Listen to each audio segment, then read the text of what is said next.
for the one more name that I want to bring up and towards the list of heroes analysts as well as the hosts. We're actually chatting about it, and these are possibly the favorite only BURMESE GHOULS, but also BREN eSports. BURMESE GHOULS, they still go for this. This is Hero D that annoyed or just Carl Teasy from getting his farm. But so far we figured it out. BREN really likes that Baksha. Yeah, he's going to be considering picking up the Baksha. Whether it's the first rotation or not, it's going to be interesting here because I would assume BREN at the very least gets the Lapu Lapu and as well as the Baksha. We'll have to see where it goes, but yeah, here comes the Baksha. First lock by BREN eSports and their second pick, Tilda, instead. This is a very solid draft. This is what we saw when they went against RQ Hoshi, and man, Flatizi is the man that you're looking out for to protect the entirety of BREN eSports. And it starts from the early game where he just down, making sure that all the entry points in course the jungle will be cut off. So in response, BURMESE GHOULS now go in for both the Shin as well as Savannah, which we've talked about. This is what BURMESE GHOULS have been looking for. This is what the Baksha likes as well. Like, considering Sylvana who's in with the Imperial Justice, that means everyone is gonna be at the same place. That means his ultimate is gonna hit more people, and that is going to be a lot of time for BREN to take down those people. Indeed, and now we're going to be heading in towards phase number 2. So get it. There's going to be 4 slots for heroes to be axed away, and the first thing you have to start considering is whether or not you can get wave clear in your kit. And if you can't go for wave clear, then you have to go for something with a lot more pick potential or the side lanes here, which both still need to figure out. So BREN, they're realizing, all right, we don't want to get fast in the early game. We might not necessarily get that sort of wave clear. BREN decided to get rid of the Hilda. Smart moves. There's going to be a target ban on towards Kaja, although we haven't seen BREN eSports play Kaja for quite a while, so yeah, not very successfully. Not very successfully. The Kaja was their downfall whenever they would play the Matilda plus the Harley, or just greedy in general. Kaja just has a miserable win rate at M2. But right now, I'm guessing they need to choke out maybe and as well Ace. Oh, sorry, they need to choke out Ruby DD. Yeah, considering BREN eSports right how they're doing their draft, they're just batting out those heroes that will just stop Carteezy from getting farm. But for the side of BURMESE GHOULS, this is very specific. They know that BREN eSports would aim for Ace. They know that they have to protect Ace at all costs. Kaja is one of those picks that just makes a lot of sense. Divine Judgment is going to take down a lot of people, especially this is going to be a big threat if Ace just goes to the front lines. What about the Jawhead here? Because Jawhead has not been banned at the moment and it's looking pretty good, and it possibly will be a point of contest. But BURMESE GHOULS is taking their time here, Keaton. Yeah, I would say either Jawhead or Chill, either or would be fine, but it looks like BURMESE GHOULS is going to say, you know what, as long as you don't have wave clear, I don't mind if you want to play for big potential. Our macro is just going to be a lot, it's going to have to be a lot cleaner. So now BREN has options here. Okay, I could look to get one of my side laners and go in blind, and that's not exactly the best against the BURMESE GHOULS, as we have seen many times before. They like that they have at least one winning side laner to play off of, and most of them, that guy goes into the side lane. Yep, this is good. This is good. BREN eSports, I think they made the tough call of the lesser evil. What do we focus on? The counter for the tank, or revealing our gold laner first? BURMESE GHOULS can finish up strong. I think the BURMESE GHOULS need another tank, and there's the Jawhead, and they need one more side laners. This could be I'm actually lost for heroes right now in terms of the side of BURMESE GHOULS. It seems like they just play everything in the meta. Now, knowing them, they would just go for something with magical prowess or mage side lane. The Esmeralda was banned, so this is going to be a Harith. You're absolutely right, brothers. I mean, they wanted to go for magic, and the only one that seemed viable at this point in time, since that Lunox was ban was going to be the Harith. On top of the Burmese Ghouls banning out the Farsa as well. So good call there. But finally, BREN Esports, now they have to make a decision here. Do they want to run a double marksman composition? Oh, they need a hero here for Lusty. Lusty needs a good hero. I'm guessing Trusty. Yeah, Trusty, Lusty Cho. You can also go and... Oh, yeah. He was looking at Atlas the other day, so Atlas would be okay. Oh! Good call. Lusty! That's on the house until Monday. Oh man. Oh boy. Oh boy. It's like a little birdie just chirped in your ear and say, bring in the fatal links. Oh boy. I can't wait. I can't wait to see how this game is going to go. It's very team fight heavy. Both sides have a great way to kind of scale in towards this game. Pseudo counters on both sides. Though I will say that the Burmese will have a much more powerful level 4 in comparison to BREN. You're required to have to set this fight up in the right place at the right time. Whether or not they're going to have that kind of pressure, different story. I agree. BREN Esports needs to know when to not give that turtle. They could be fighting for this, and I think both of these teams are ready. These two teams definitely are ready to take each other on. Are you on the Philippine side or are you on the Myanmar side? As Burmese Ghouls will be having this feat of a best of 7 against BREN Esports. We will find out who will be the grand champions after all of it. Starting from game number 1, we'll see how well will they adapt in the land of Dawn. It's your teasers here on the desk. Partners, get in, as well as Leo. All right, it's time to get the show on the road. And now, let's look at the lane assignments here because it's very important that they get the counter matchups on either side. It looks like the Baxia is going to be meeting up his boy, the Yuzong, down in the EXP lane, while in the gold lane, it's going to be Alice and the Harith. BREN going to be stopped on their purple buff while maybe looking for the distraction. Ooh, this is maybe just looking for that ejector on the purple. This smart missiles, though. Oh, alright, so he's just gonna try to steal, bother them maybe. Gonna be using the Cyclone Eye right on through. Easy has lethal intentions, goes for the stun, misses the damage here, but look, what maybe has pretty low health, so yeah, that's the tank. So it's out of commission for now. I like the reaction of Flap just going in for that first kill, running over maybe. He forced maybe the flicker. There might be a pull yourself together on his side, but at least it goes down for a couple of minutes. I mean, interesting looking at Flaptizia, I was thinking that maybe he's going so hard because he has the execute. I double check it, boom, he's got the rejuvenate. So again, BREN is showing a lot of respect to the Burmese Ghouls, knowing that this is going to be all about that team fight. Yeah, Revitalize super important in this matchup. Like, you want to outlast the Yuzhong, and you want to make sure you're putting as many marks and making it as hard as possible to sustain a team fight. Now, Carl DC here has both of his buffs, so the initial thought of invading and making Carl DC's life hard before the first turtle, the second minute of the game, is out the window for Burmese Ghouls. They have to find another way of attack.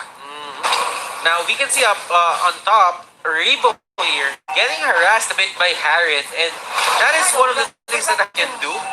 The flowing blood can be easily by the chrono dash, so it's not gonna be a problem for him. Carl pulling that trigger on that place to clear the way.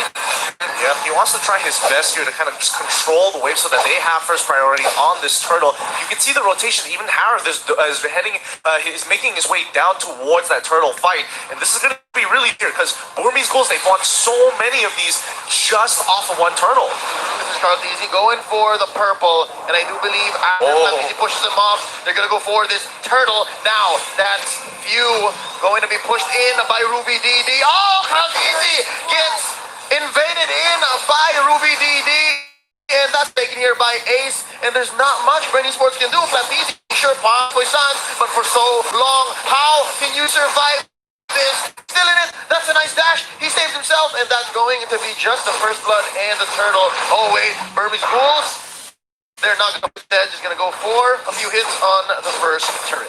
Great save coming from View there. If he wasn't there, at least then he would be going down and giving another kill over to the Burmese Ghouls. But this is what BG kind of play for. First time, get that extra gold, make things work. Oh, here we go. Butters, check it out.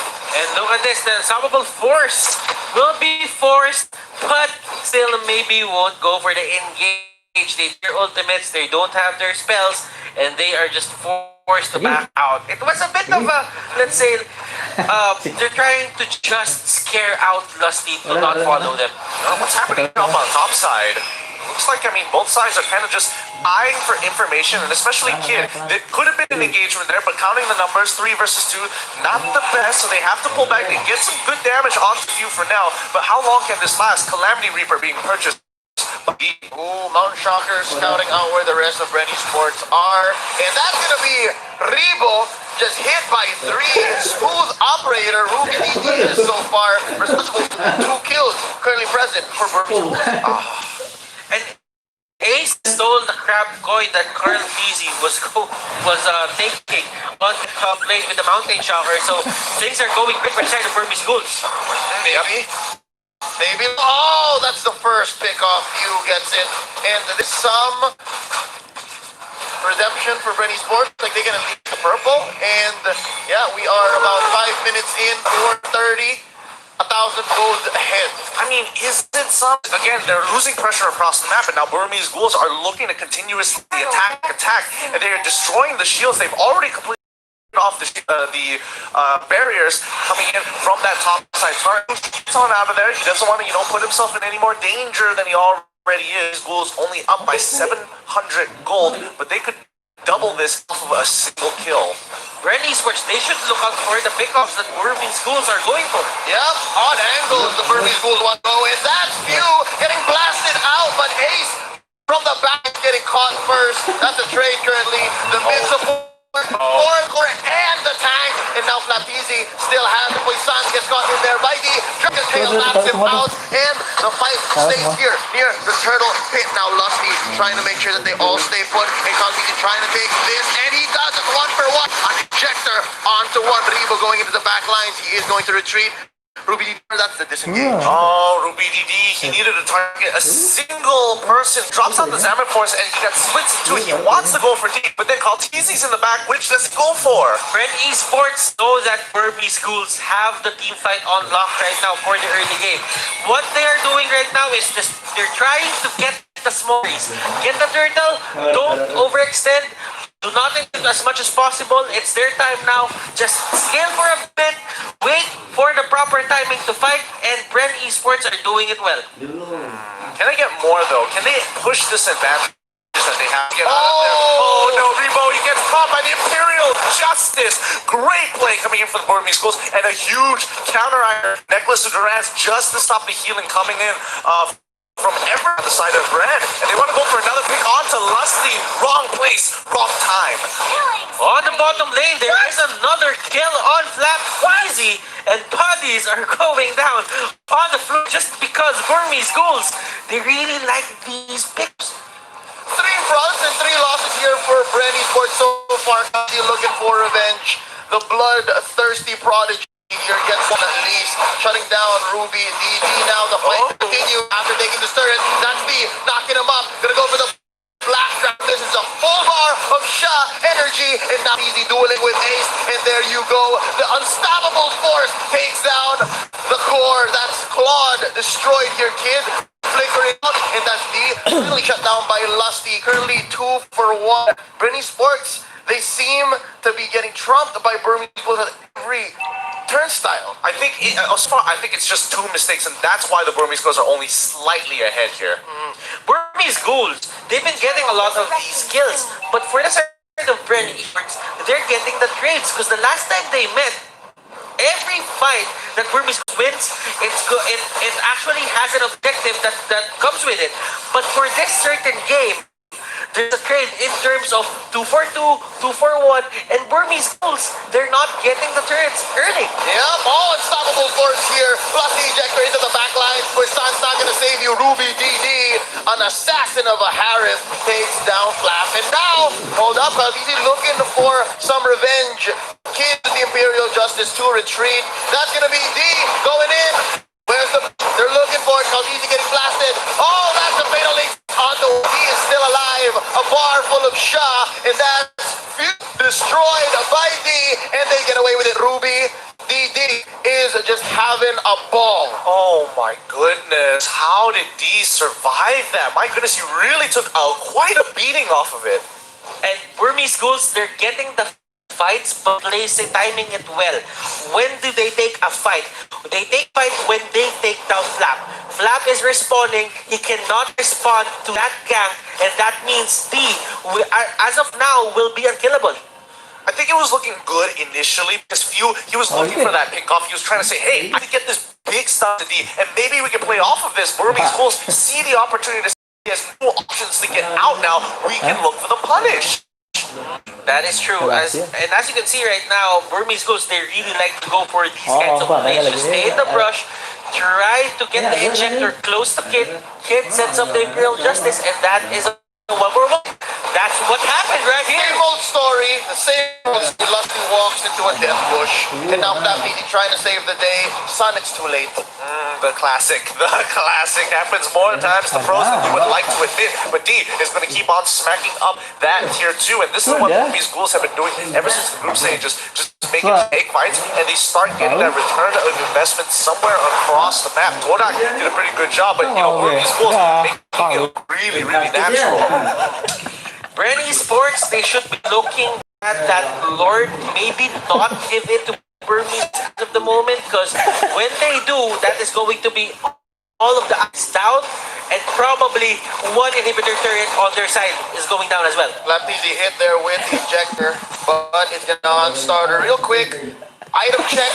Kid just bought a glowing one. That should lead to more kills, but right now, the shots are starting it off. As we just said, few gets down. Ruby DD though, 2-for-1. The current trade here that are going well for BREN Esports. Kid and Ruby DD for few.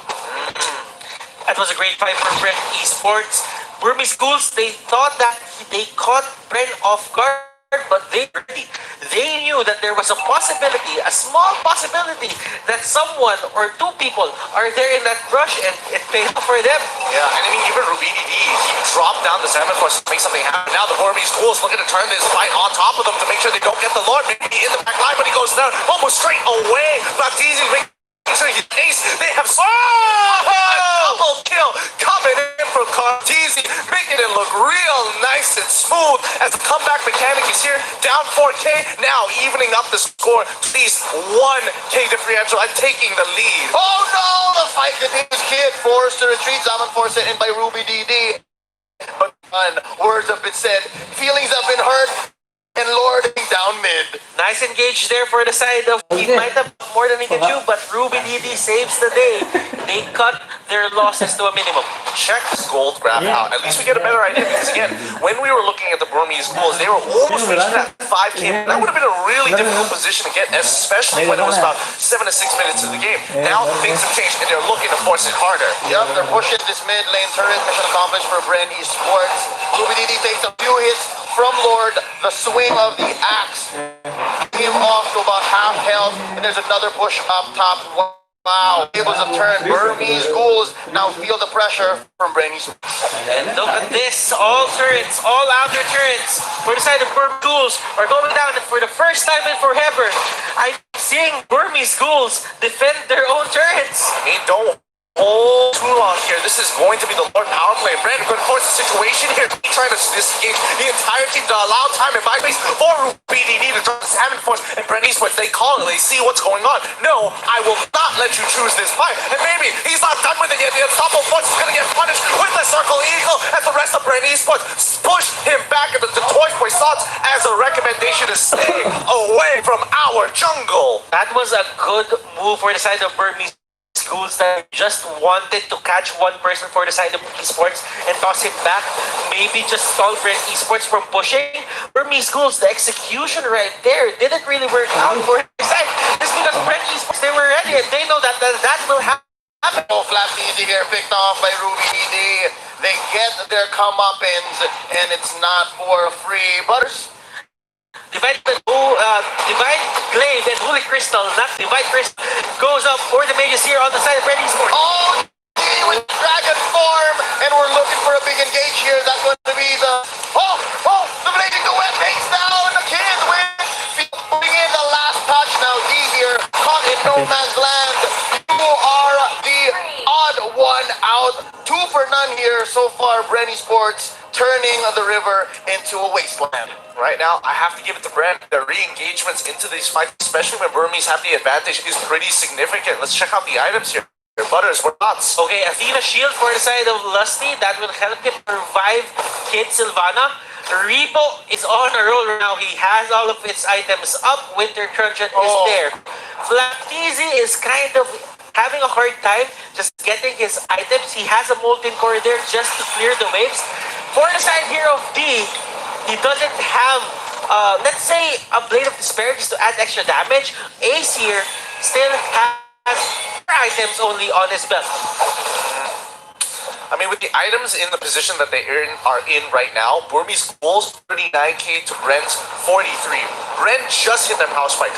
All Burmese Ghouls have to do, play this slow, clear that waves, wait until that Lord is up, and then play this stalemate where you're putting enough pressure to say, hey, I could look to contest you on Lord, and I might contest you on Lord, but as long as you are not finishing the Lord, we have enough time to hit our 42k power spike, and then that's when they're going to call it.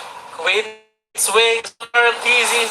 He might just stack some of the damage. Fight has already started from the back line. He pops the Moisat. He's taking quite a few hits from that. Mountain Shocker going to be an incentive for BREN Esports to back out. That's going to be from the back line, baby. Getting shocked. Oh! This is going to be helping BREN Esports out. That's a double for Bren. Make it a triple. It's one for each of the TZs. And right now, they are primed for the second Lord take. Mind you, this is luminous. Oh no, this was a very poor choice for the Burmese Ghouls to actually make it on that fight. They said, hey, maybe we can go back in. The Toys Poissons has been wasted. And D, he's got a little bit of health. He has Max on his passive, so he could heal back up. Unfortunately, RuBDD can't get in. Want to fight on these neutral objectives. A place where you have a lot of time just roaming around the map, getting those stacks, and Dominance Eyes, Queen Swing, Cursed Helmet. That is enough defense items to tank the damage that will come out from Burmese Ghouls. So that means as long as Flaptizi is getting item progression, there is going to be a lot more resources that will be put to him to take him down. I would totally agree here. And again, Burmese Ghouls have to choose the places that they fight. If they cannot go into these narrow corridors, they cannot afford to get hit by these ticket ultimates from Lusty. And if Rebo gets into that back line, sure, you have escape mechanics, but Kid needs to be the one to dictate where the place and time the fight is going to occur. And those are all tall orders because BREN Esports has the superior combat mobility. They can just say where the fight happens, can force him, and right now that's what's happening here. Mountain Shocker to try and clear the waves, but it's too little too late. Lord already whacks away at that inhibitor turret. Ace at the half health. That's going to be the push on bottom lane as well. Now only mid stands. Let's see how Burmese Ghouls with the second Lord of the game. There's a fight on all fronts here, and I'm waiting to see who's going to make the first move. Oh, thankfully they were able to kill the Lord before it actually charged in towards that inhibitor down on mid side. That would have been a huge blow. That Rebo is just turning on that blood ode. He's never turning it off. He has the purple buff on his belt. Now, Currentizi, they have all the time in the world to just end this just because Burmese Ghouls, they're not getting their looks anymore. Yeah, this is the choke right here.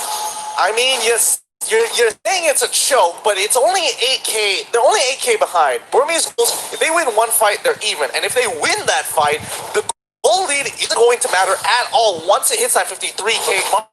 But if you are defending this hard, you take every advantage that you can. True, but that also means you have a safe way. It goes both ways here. Bren need to find a way to catch the Burmese Ghouls off guard. And the Burmese Ghouls, if they get a little too antsy and they don't discipline and walk out and get punished for that mistake, Bren will end this game. There's going to be 92 more seconds. And Burmese Ghouls don't necessarily have to force anything. So far, these two teams have been acting like well-informed businessmen. They know the economy of their skills, what the timings are like. They know which heroes should be the priority. And right now, they know how much each buff costs. And that's what I'm trying to get at. The last time we checked, as you said, there was what, like a 7k, 8k gold lead? Just, but that's because BREN Esports has been on the show only about a rotation of buffs in, but now that's the second or third, and Burmese Ghouls, you see it, you feel that Ruby DD, you feel that Ace, they're just not dealing with damage. For now, but let's have a look. I mean, they buff, which is really important, especially for Rebo here. And now, keep your eyes on Call TZ. When he has that orange buff, Burmese Ghouls might have to reconsider who the hero priority is going to be here. This orange buff is going to a point. Pulls in two from the Burmese Ghouls, and the mouth of the shotgun does come out. But maybe he's trying to zone out the rest, and Platisi, he doesn't mind taking that damage as he goes on forward. But Ruby DD is going to be the next on the block. He tries to dodge it around with his Ivan Force, but it ain't going to be enough as he pulls backwards again. He can't do too much. He turns around with the Imperial Justice, tries to go in and get the killing spree. He's got it down to 1v3. He dodges right in between, swooping and sliding, but Rebo finally joins the fight. This is looking pretty bad for the Burmese Ghouls, especially on game one. And Brent, they call it off, take their wins, and now they need to end this right here, right now. It is going to be Fuel trying to deal as much damage as possible here. Gets gone out. Ace gets gone out as well. And look at this. The burst out won't be there, but that is not going to be the main objective as the base of Burmese Ghouls go down. That's game one taken here by BREN Esports. Couple up to the Filipinos, and Butters, how perfect you called the very last moments. This is a different BREN Esports. They don't need that game one pickup. Yeah, and of course, we're going to get first in a little bit. This is what you actually talked about much in the couple of all these series. They always lose game one, and they are proving everybody wrong this time. They are picking first blood. Yeah, more importantly, that first blood, it really made a difference, didn't it, Butters? Yeah, I mean, in terms of the pacing here,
understand. I understand. Okay, in comparison of the exchange, we do see Alice. Yeah, okay, so let me get back to my point with BREN Esports. They have a lot of vision in terms of the map. Now, they can telegraph where Burmese Ghouls is gonna come from as long as they place those well-timed mountain shockers and those abyssal marks, make it deep to the jungle side of Burmese Ghouls. Now, for the side of Burmese Ghouls, you would really see how much priority they give into these clashes, that they even pick an Atlas on the first phase of pickings. I mean, Burmese Ghouls just want to put Ren in an awkward spot here. They saw him perform on it, so okay, if you can work well with it, let's take it away and make sure that we punish it later on into the game. And they're also going to take on this great man coming in for the Burmese Ghouls here. Just to that, hey, Ren, even if we do throw Moxa into the side lane, we're going to take away obvious flex picks here and kind of force Boxia into that side lane without having to pose too many questions of whether or not he's going to be put as a support. Yeah, so far it has proven that yes, every time we pick the Baksha, it's mostly to just keep fair and get regen down to an all-time low. That's what this metagame currently has been, right? Like people living to 1 HP, getting away, and forcing long, drawn-out fights. And ever since Flap T figured out, hey, I can be bold with this, I can just force people into fights and win duels even, then yeah, it's all the better. Hayabusa panned out here by BREN Esports are starting to out Ace. Yeah, and Ace running low on these sort of alternatives, and they know how to target ban the right hero here, and forcing to go the marksman route in towards the jungle. Do you think this is going to be a smart move coming from inside of BREN Esports, Gideon? Marksman route. I think at this point in time, going the marksman route is your safest bet here. And, you know, making sure that you have the Ishin on your side for the side of BREN, that's totally fine. But the Burmese Ghouls, they still have options. The Wanwan, banning out the Alice, kind of giving me the vibes that Wanwan might be the option that Burmese Ghouls want the first pick. And do keep in mind that Benedetta jungle is still a thing. Exactly. That is the same adjustment. Let's say that BREN Esports just camp on taking out these ace heroes. That Benedetta could be good as his. And we know that Burmese Ghouls can adjust. They were known to Exactly. play non-tank lineups as well. Yeah, and from the side of BREN Esports, they have taken note that Lunox is also up for grabs, which is such a strong hero that can be brought online. And with that, this is going to be the first pick in priority of Ace. Yeah. Let's talk about it. Butter's true because if you choke out Ace, yeah, again, they can just throw Benedetta into the jungle, but they switch it up. They say, all right, kid, check yourself before you wreck yourself. We're going to take away the Lunox from you, but who's still on deck there? Farsa still out there? Still out there. Power's still out there. Ruby DD was going, woo! Pretty hard. He's definitely got some moves. I think the question is whether or not they can scale. Yeah, they go for something that scales naturally with level progression. Just tells me that this is going to be a Benedetta jungle. No priority ever in the fourth pick. If you were aiming of getting an assassin to the mid lane or a marksman, that should have been that stuff. Yeah. So I think they're just throwing no caution out of the wind. Burmese Ghouls, they're going to play it hot and loose. BREN Esports now forced to finish their lineup last two picks. Farsa here, going to go on to Rico from the side lanes. And of course, it's all trusty, lusty. Yeah, I think this is really smart for the side of BREN, putting in Farsa into the composition, and then going for that offlane Cho, or arguably even the offlane Farsa as well. Even if Burmese Ghouls want to pick up the Wanwan here, it's like but then you're up against someone you can't really bully, and then what's the point, right? Yeah, I definitely want to talk about this one because this show's intention is to get that Veil or even the Benedetta if you can get anywhere close to it. So, love all these layers when it comes down to team fights coming from the side of Burmese Ghouls. And to add on top of that layer, it's Roger that will be giving them so much of that sustainability and damage in the late game. Okay, it's good against the Baksha. It answered the Baksha because of the percentage damage that he has when in Wolf form. He can dive in for the Selena, he can dive in for the Farsa. It really gives a lot of BREN Esports positioning problems throughout the entire game. Yeah, I don't know. I'm looking at say it's rather interesting here, but Burmese draft. This is the first time I'm seeing their draft and thinking like, man, this is a hard to execute draft in comparison to BREN Esports, and it feels like a change of pace. Yeah. Definitely a change of pace, and of course, having a little bit of that scalability definitely helps the side of BURMESE GHOULS. But you know, BREN Esports is that team that will press you on from minute one, and that might just be the trouble for the side of BURMESE GHOULS. But well, Butters, this game, I'm pretty sure there's a stance coming in, but I'm liking what I'm seeing from both sides. Yep, it's just hard to execute the BURMESE GHOULS, but BREN Esports still has something simple. So That's right, ladies and gentlemen, we're going in towards game 2. BREN one up. BURMESE GHOULS still looking for their first pull, and casters, please have the floor. Well, thank you, Contra, my friend. Now, the reason why I'm saying BURMESE GHOULS have a more different because of what they have in the lineup. But more importantly, we saw previously when they were up against RRQ. RRQ was like, yes, on a hard-to-play composition. BURMESE GHOULS, I like it simple, and I like it effective. they have 2 executes on their side for BURMESE GHOULS, and it really makes a lot of sense just because they want to take Flap TZ as fast as possible. Get his HP on that threshold, press that, and just rinse and repeat. Yep, and they want to do it to everyone on BREN Esports side because they're all high damage output heroes, right? Rebo, even Lusty with the only fast, Carl of course the core, and this is currently turning into the most fair metagame of Mobile Legends we've seen in a while, right? Save for those Diggy strats, but right now, FlapDZ dueling with D down bottom. Up top, it's going to be the Benedetta versus the Farsa on Rebo and Ruby DD. Yeah, this might be the first engagement here. Again, we are seeing the Mountain Trucker to get a good idea of how this is going out. Lusty, he sees what's going on top side. He's just going to use his G Kundo to get on out of there. As you can see, the BURMESE GHOULS have control over that, but BREN don't necessarily have to react. I mean, look down bot, they are pushing out. Oh, now Lusty caught out here. Again, the big rotations by BURMESE GHOULS not turning into much. Getting a few hits on this energy shield is FlapTZ and Few. Growing their lead by about 400, 500. Very, very small. Not yet noticeable. But right now, after this turtle, 2 minutes in, definitely we're going to see an... You can see right now how serious BURMESE GHOULS is into this turtle. They know when it come out, and look at this, they have 4 people in the area already. Knock up here by Show, maybe gonna be telling them, hey, it's ready, it's ready. The blade put in by Kid, taking some damage, is maybe Pop the Poissons, Kaltizi, Lusty at less than half health. I think BREN Esports already got what they needed. That's the turtle.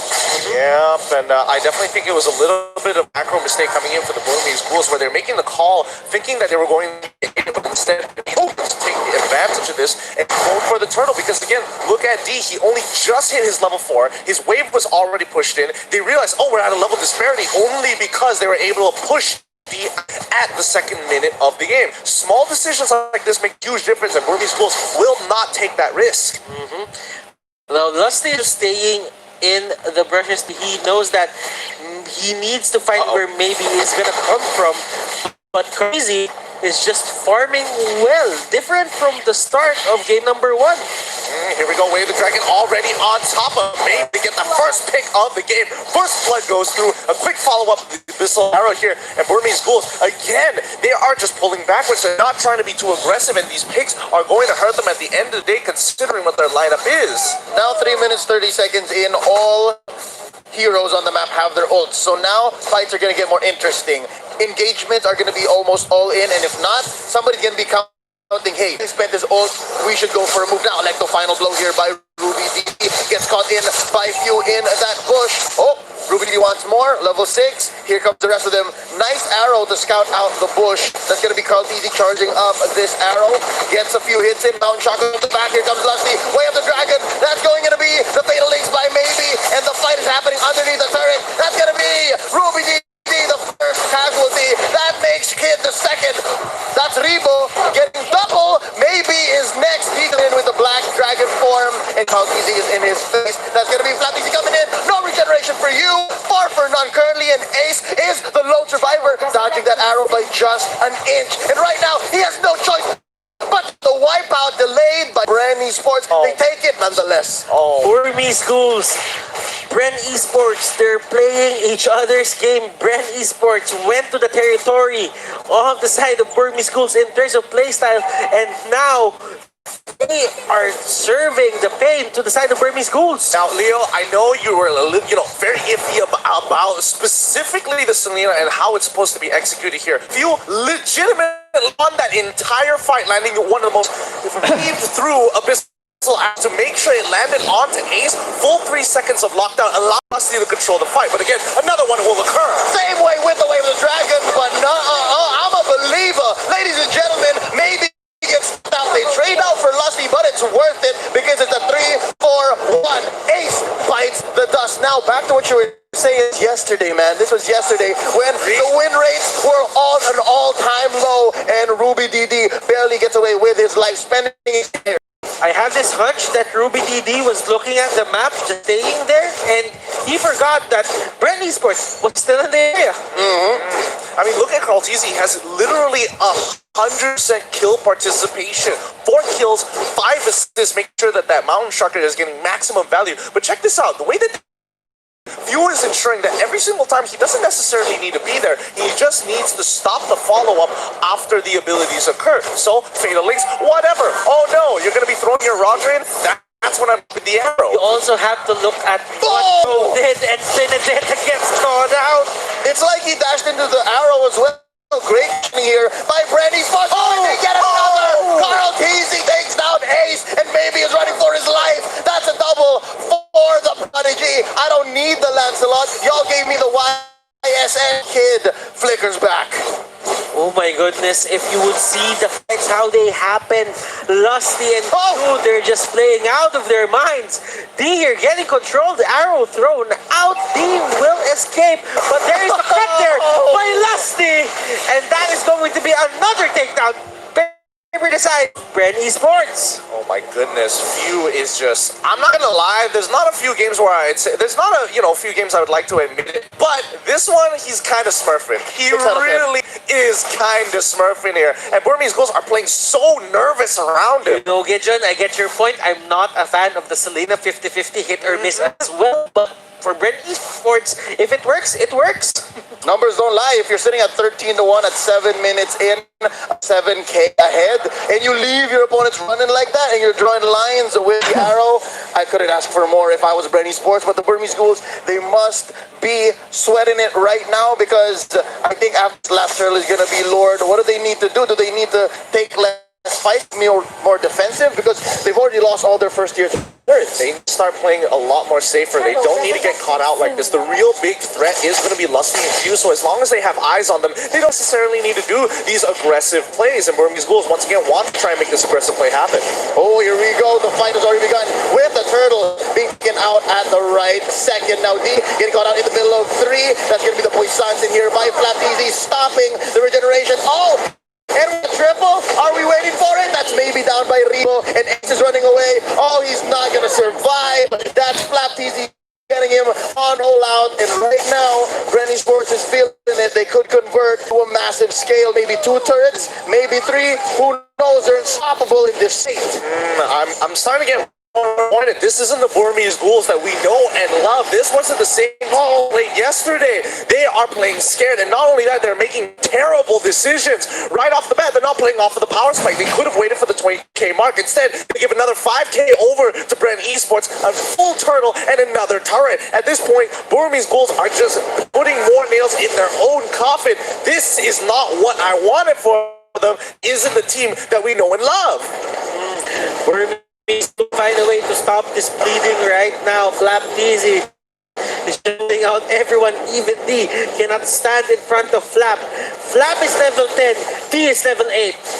Huge gap here, huge gap, and the fact that Flatteezy knew that he was there went their way, because he knew that it was the only thing left. And if anything, I'm sure he could have forced the Black Dragon form and wasted it for the next team fight. Oh, he thought he could get executed, but no, it still counts as a kill for Few. It was a very good attempt, but now Burmese Ghouls, this is a situation where every single fight you really can't do anything, and BREN has the perfect lineup to start pushing their leads with the Farsa, and as well as the Celine, those two are so snowball oriented, it's ridiculous. Rebo can scale. Unfortunately, few may not scale as hard, but regardless, his utility is invaluable. Oh, wow. D retreats from the duel. He was going against Flateezy, and Rebo says, I gotcha, bro. Finishes it off with the air strike. It hit earlier just because it was flying. But still, that is going to be a Lord attempt going to the side here of BREN ESPORTS. Oh my goodness. There's no contest here. There's no contest. Look at the wall of Flateezy and Few. And it's not because BURMESE Ghouls doesn't want contest. It's because they can. Oh, it hurts to see. It hurts to watch. 13K ahead, and all this because Burmese Ghouls are feeling nervous and made some really bad decisions, especially when they wanted to contest that turtle. They lost 10K off. Honestly, I think this pretty much seals the deal here unless BREN makes a mistake. But we've seen how BREN plays. This is how they do it at the Philippines, watching their VODs. The moment they get that lead, they don't let go of it. BURMESE Ghouls, they need to find a way. And what's that way? Just wait for BREN ESPORTS to make a mistake. But how long can hold on? BREN ESPORTS gonna force you to answer. Here we go. Feather air strike here by Rebo. They know now after 3 fights that have just gone that, hey, let's not force it. I know we're under our base. I know that there's with the Wave Dragon, Ace gets eliminated. That's gonna be the Trazo Kid takes the show down, and now Ruby DD is feeling his life is in danger, and yeah, that's gonna be the push on the mid lane.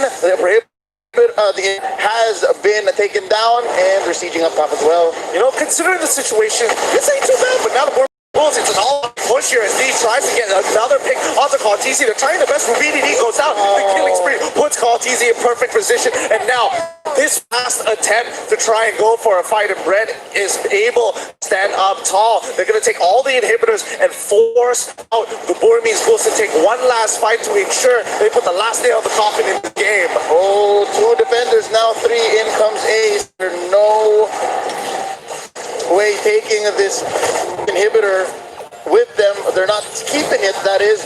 I'm wondering if they can finish here. BREN ESPORTS, they're all here, all 5. BREN ESPORTS, they're gonna try, but there are a lot of buffs onto the side lanes, and they're just gonna go for the all-in. Yep, Kid taking out here. Kaltizi barely surviving. The shutdown onto Flateezy. Oh, Ruby DD feels that he can shut down Kaltizi, and indeed he does. The execute pops the Yusun Shin, shutting him down 9, 1, and 8. Hold up, Rebo and Lusty, they're not done. Oh, what an alley-oop by Few from down south. It's just the left here to defend, and I don't think he can do it Black Dragon form. He's gonna try. He's going in for Few, and he knows that there's a wave here. Feathered air strike by Rebo. Feathered air strike by Rebo. Lusty knocking him up. They're shy. It's not enough. That's wipe out. We're waiting for a wave of minions, and here's one defender. Here's Kid. What can Kid do? Flame shot here by Few. He's gonna knock him up. It's a matter of time, ladies and gentlemen. BREN ESPORTS takes game number 2. Back to win scored by BREN ESPORTS of the Philippines. And the Myanmar side could not respond to this call. Like what Butters mentioned here, they tried to even go in for those objectives, but they understand they're a little bit too far behind after fights. And considering how things are going for the side of BURMESE Ghouls, they need to go back to the drawing board. It seems to me that they forgot how they trained in the first place. Now, if they expect BREN ESPORTS to just come here and play the same game as they did on their first meeting on the upper bracket, they're gravely mistaken. They should find a way to stop them at this point. Personally, the way I look at it, the draft absolutely fine. I mean, Burmese Ghouls should have been able to win on this draft. It really came down to a couple of macro decision makings that really hurt them at the end of the day. And BREN, they saw these mistakes. They're playing nervous, so let's keep on pushing through. Right now, Burmese Ghouls, I don't know whether the nerves are getting to them, because this is absolutely not what we saw in the group stages, in the entire upper brackets. Where was that confidence? Why are they shaking now? It's really tough to tell what's the reason behind it, and this is the very first time in any major event that you are seeing Burmese Ghouls in the grand finals itself. PLI, we saw BREN ESPORTS pretty much getting their hands pretty close by, but hey, it was Alter Ego that snatched it away. So this is a wealth of experience in terms of an offline setting, or you can say a grand final setting. I think at this point, Alter Ego is out of discussion. That's right. These two teams, these titans of nations that are now on top of the Mobile Legends Bang Bang world, right? This is Myanmar versus the Philippines.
else is out there. This feels like the Wild Wild West. It definitely feels like the Wild West as we see some ultra rapid fire bands coming our way.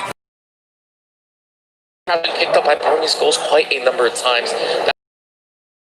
This match is out there. I know you're having a little bit of the grin as well. What do you have to say about this, Gideon? I think Burmese Ghouls honestly doing a really good job here, finally addressing the problem, and now they have to start thinking a little bit further than that. The problem is gone, but this presents a new environment, and now Bren, I'm pretty sure they've been preparing for this eventually when this was going to get banned out. As you mentioned, Leo, Brody is on table. However, high priority heroes of other sorts are going to start rising. Yuzong is going to be an absolute monster now that nothing is really going to be able to stop it. Lapu Lapu might be able to come back into the pool now that you can't necessarily negate his healing. So, just another couple of options, and mainly the offlaners who are going to make that. Here we go. Brody ban, Selena ban, and all of a sudden you got Matilda Yuzong being locked in by BREN ESPORTS. I like what they really value here. Stock that they have in Matilda's Kid, getting played by Kid in mid, and now BREN ESPORTS. Yeah, again, you mentioned it. This Yuzong is gonna run roughshod, given that Burmese Ghouls are forced to build the negatives of the runs, a casual deadly blade, the Sea Halberd to be able to call the healing here, and right now it's a few or Lusty that they have to prioritize. Hell, even Kaltizi would be fine here in this pick. Now, BREN ESPORTS, they're probably thinking about now, or they should get a Benedetta. Those are the things that they really want for their team. Now, BREN ESPORTS gets the Claude. Ace plays one mean Claude as well. So, this is the same as RRQ, to be honest, where BREN and RQ just went for it for the Claude. They put crafting patterns into play. It was a battle of just finding the right bans, and now BREN ESPORTS got it. And over down towards Burmese Ghouls side, there's still two more picks here. I'm looking at the possibility of the contest of Cho, and would this actually benefit the side of Burmese Ghouls, Gideon? No, not. Especially, you can only start considering the Trill once you address the major problem, which is Sylvana, who's been an absolute menace in this tournament here. But now, Brent, they see, okay, you have a spell. I'm going to be bringing out the Atlas here just to make sure. Oh no, you get hit by the Imperial Justice. No worries, Fatal Links and perfect match being a grazer to it. That is one of the things that you really have to take into consideration when you're fighting against Burmese Ghouls. Now, what guys do best? They go for the 5-man rotations. They want to go flash. So going for a Cho won't really cut it. I mean, the only AoE you have is Jin Kundo. Then after that, it's done. For the Atlas, but for the Atlas, Ghouls will be thinking, should we fight? Does he have Fatal Links? Or is someone hiding in the bush? Is someone hiding in the bush? So there are a lot more things to consider Burmese Ghouls if they want to win that certain fight. That's right. Going back in the ban, we already seen the Lunox being removed, but one question here, I haven't seen a ban on the Benedetta, and it's definitely an odd question because we've seen Burmese Ghouls didn't have that success in the past game. So I think they might miss it on this one. In the earlier parts of M2 and even in Lapu Lapu and Benedetta have always been important.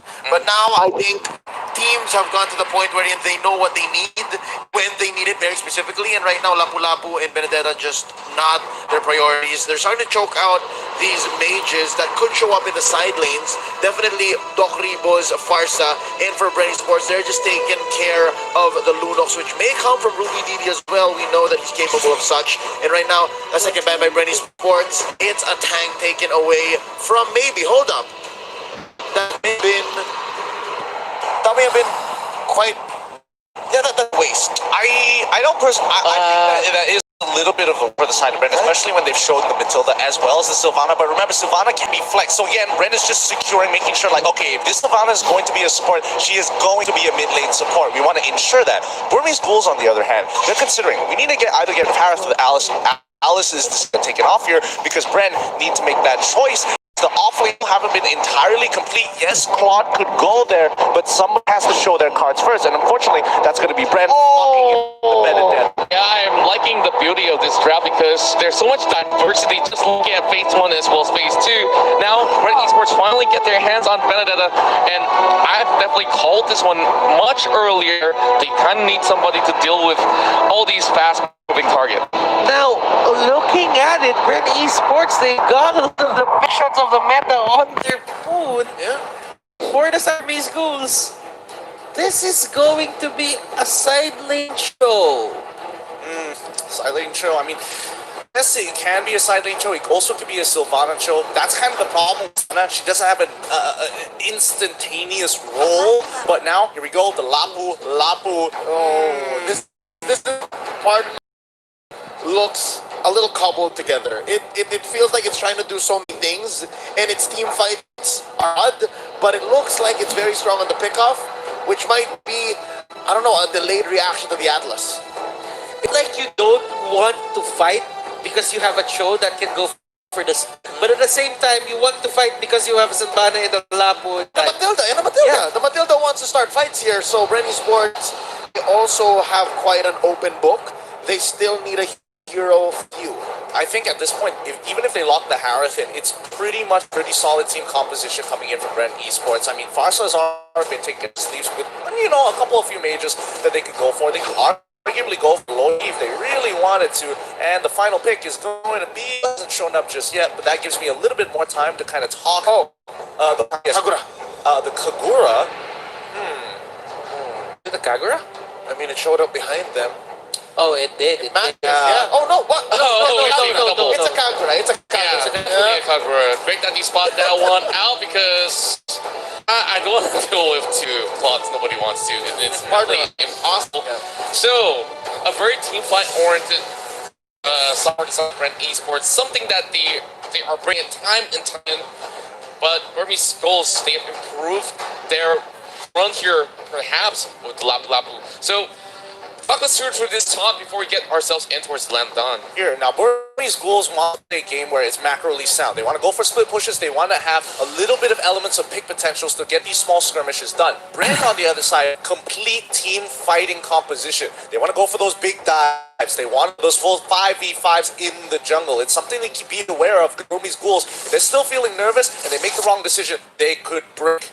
And here we go, another game in the Grand Finals. It's the M2 World Championship 2020 M2. And BURMESE GHOULS still deploying, and BREN Esports looking to lock themselves in for its match point. Let's get it on, ladies and gentlemen. This is Kid, so brave, trying to stop easy from this quick take and cause easy, mind you, already at less than half health. This is the way you do it. BURMESE GHOULS, they know their level 1 is stronger than BREN. They want a team fight, but not level 1. What can they do? Kagura can try to zone them out, but level 1 is pretty useless. Flattizi on the other side, isn't going to be able to participate. Lusty can't push out, and the same goes for Few, who didn't react with a mid opening. Butters, are you seeing what I'm seeing? I'm seeing What the shuffle? That's going to be Few on that Benedetta. Well, midlane Benedetta, rather. That is going to be very interesting since we see Few on these kinds of heroes, but ever since he went to the mid lane, this has changed a lot. And I can see here, he is punishing Kid and he's giving her maybe. It just feels like maybe is forced his kills on that Benedetta alone. At the time, I think it's a pretty good opening coming in for the BURMESE GHOULS. Great. Hey, even though you do have a Benedetta in towards that mid lane, we're going to put some damage into your jungler. Because remember, Artiz, he is going to need a little bit of help on his first clear, and then after that, he's generally okay. Yeah. The last time we saw a Kagura on the side, that was used by 10 Frost. It's as if BREN Esports, they're getting a lot of their ideas from the enemies that they faced along the way. Yep, just like the Sharingan from Naruto. Did I say that right? Did I say that right? 2 minutes in. Here's the two teams jockeying for position. Few picking the fight.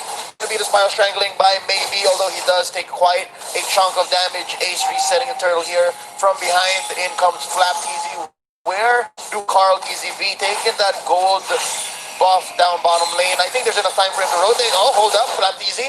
Getting here. Oh, that's gonna be D committing already. He sidesteps. So that's gonna be Carl Easy with the battle mirror image out. Ruby DD1H. That's already a few ults spent. That's some very big ults and key ultimates. Unfortunately for Kaltizi here, not unfortunately for Kaltizi, he survives all that damage, and still Burmese Ghouls just waiting for their ultimates to come back up off cooldown, and then Bren just needs to kind of maneuver the fight a little bit more. Yeah, and as you can see, Burmese Ghouls, they're not getting the play that they're good at. They're not getting the first turtle. BREN eSports controlling this area of the map so clean. Yeah, same the side of Burmese Ghouls. Now, get in. Right now, top side, it's already he's kind of suffering a lot of hits. Yeah, he's taking a little too much damage overall, and I think at this point in time, Bren, they want to make sure that they are playing this game ace. He doesn't get hit by that perfect match, which is going to allow the backside of the bravest warrior comes in, but unfortunately, it's going to be the rest of the team coming through. It's going to be Fatizi with the Black Dragon 4. They for one, but it's still not looking good as the pick potential coming out from the side of Burmese Ghouls is still a little better, and the rest of BREN eSports weren't able to keep up. I like the execution there coming up from Burmese Ghouls. They did not back down on the idea, and they get rewarded. Flap here getting harassed a bit by Kid, and as you can see, Burmese Ghouls, they just take down a turret. Oh, here we go. I think the Burmese Ghouls have come in so far, and there's no turning back. That's Rebo getting bursted down here. Oh! That's gonna be the electro final blow. Not getting much, maybe a pulse or two. And right now, that's gonna be disengaged.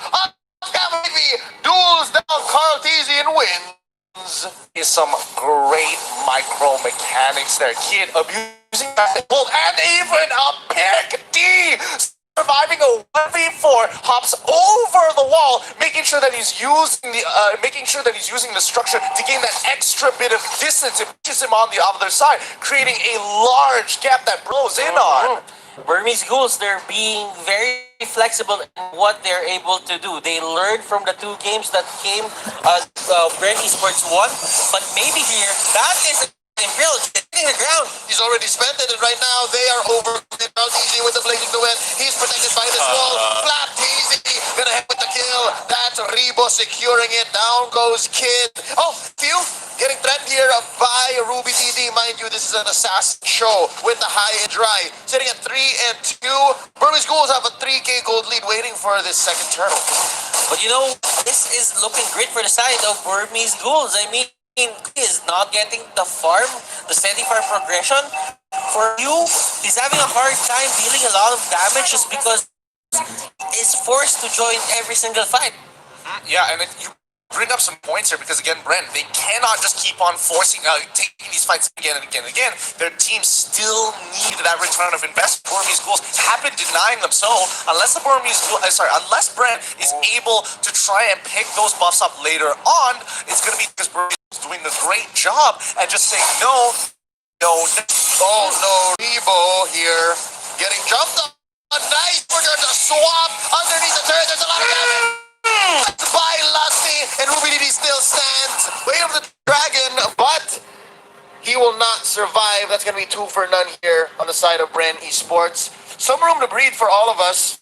I mean, I took off my blazer already. This has been a really intense game here. I feel like I am just sweating all the time at this point.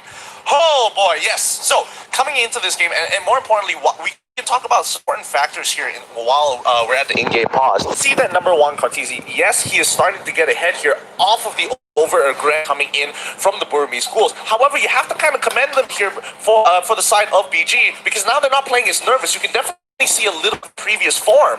Yeah, and of course, speaking of those sort of forms, right, they're also taking all these sort of playbooks out there. They face the side of, they've seen 10 Seconds Gaming Frost do this same thing with the Atlas as well as the Kagura. Just before we pause, the exact combo, Fatal Links can be coming right after or before that yin-yang overturn. Burmese Ghouls just woke up. They know that they have to start winning, so Burmese Ghouls just, I don't know, it seems to me they're being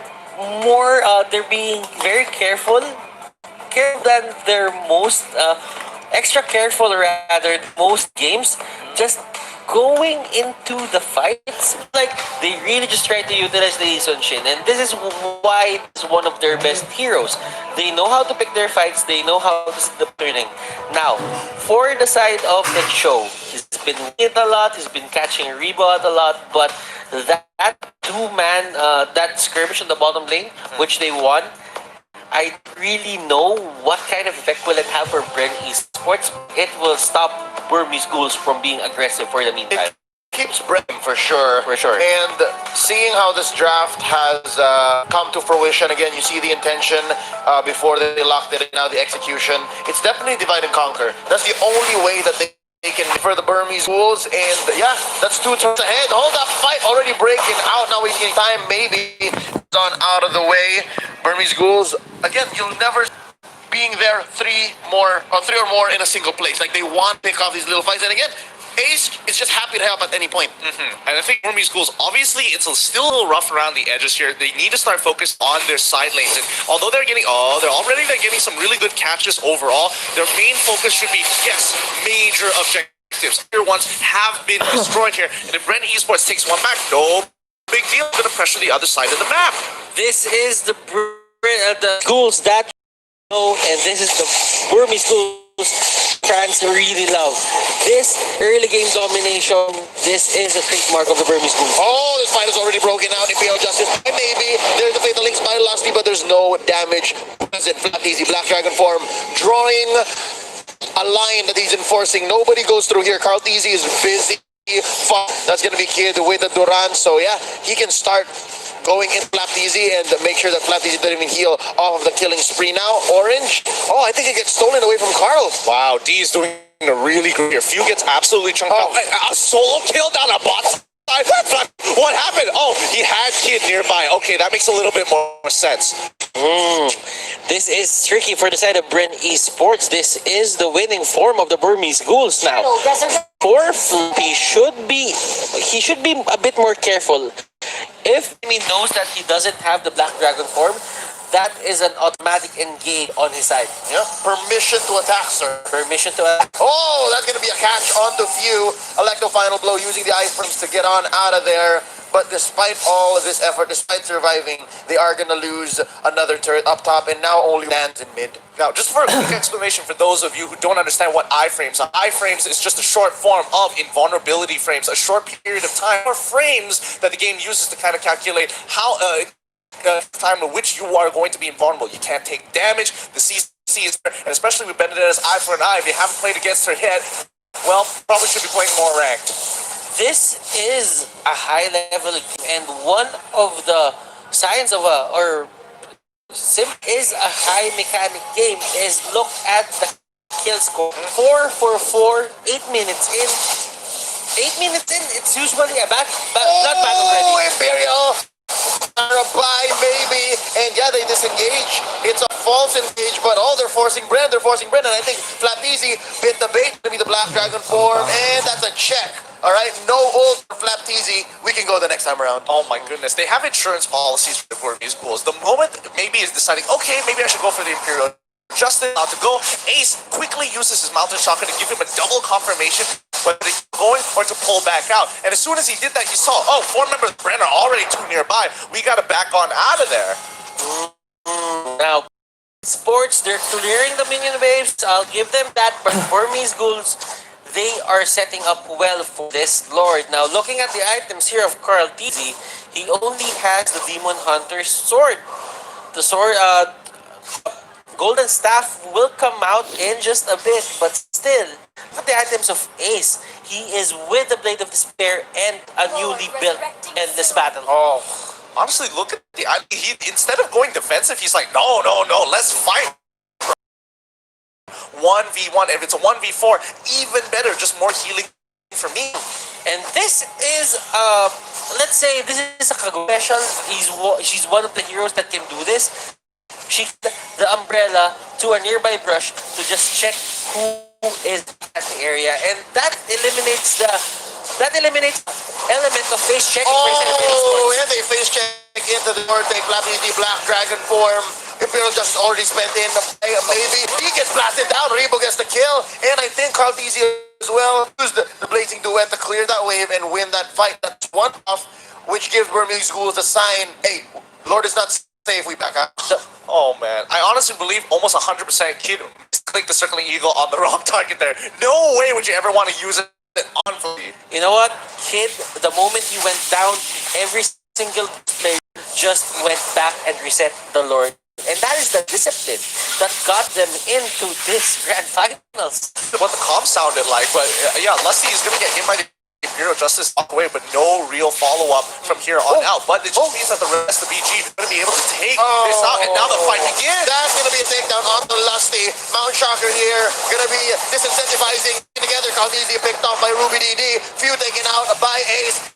And now Flappy, the only one left, because Rebo's gonna back out. It's a double for Ace, for none, plus the Lord. Rebo sweating. Burmese Ghouls. That is one of their trademarks. They go for a very sneaky Lord, and after that, you can see Ruby Didi just playing his game. He catches out Carl, and now Carl's farm can't be felt just because he's stunning. 11k and Ace, he's going to be able to take out one more inhibitors. Are really getting hit by literally everything. He quickly goes for the close umbrella to quickly transport himself, but look on towards the top side. All three inhibitors are done. Perfect match. Beta Licks. This could be it. Red come in. An amazing blazing duet, but they got to get rid of that Lord. If Lord doesn't, then they might lose. Thank goodness. Bren turned this around. K down. An amazing play. Coming. Thank you, Lusty. That was true comfort. If only the members here on the side of the Brewers had more damage, that could have been a wipe. But these Bulls, that just goes to show that they still have the lead in terms of the items. Now, looking at it, they are go to that middle lane, but Atlas finding that opening. Oh, that's so good. That leaves them the game right there. The 10k down, they wouldn't have won any other way. Oh no, D actually missing the last hit there, and I think he might have been pretty close there. But overall, great job. Bren need to kind of hold on. They need to do what Burmese did in the previous game, which what they were supposed to, which is hold out and allow them. Circling Eagle pulled by Kid on a blazing duet. Caldeezy. Carl is in trouble. That's gonna be maybe taking him down, and the Imperial just make sure that there are no survivors. Flappy cordoning off the Burmese Ghouls from their base, but he gets bursted down here by Ace. Two for 9. It's looking grim for BREN Esports. If the Burmese Ghouls have one woken up, they are ready and they're looking for the finish. Yes, and Burmese Ghouls, just like a 2-1 going. This is a 2-1 side of Burmese Ghouls. BREN Esports. They made a bit of a complex lineup there. This is looking more like it in the grand finals. And Burls gets their first corner at the back. And just look at how coordinated they are. Once they establish control, set up checkpoints inside the jungle, making it definitely for the side of BREN Esports to bypass.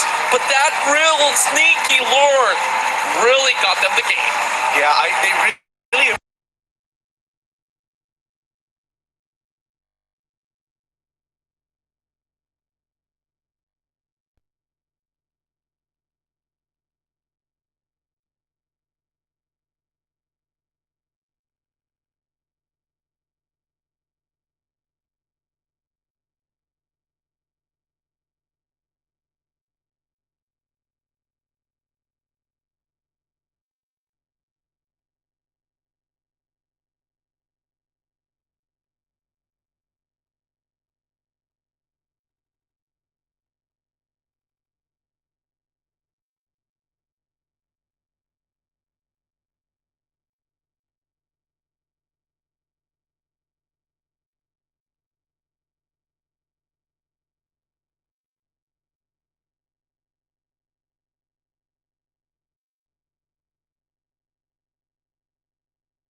BREN eSports, they just choose to go ahead and ban out the Yuzhong. So, BREN eSports, what are they thinking?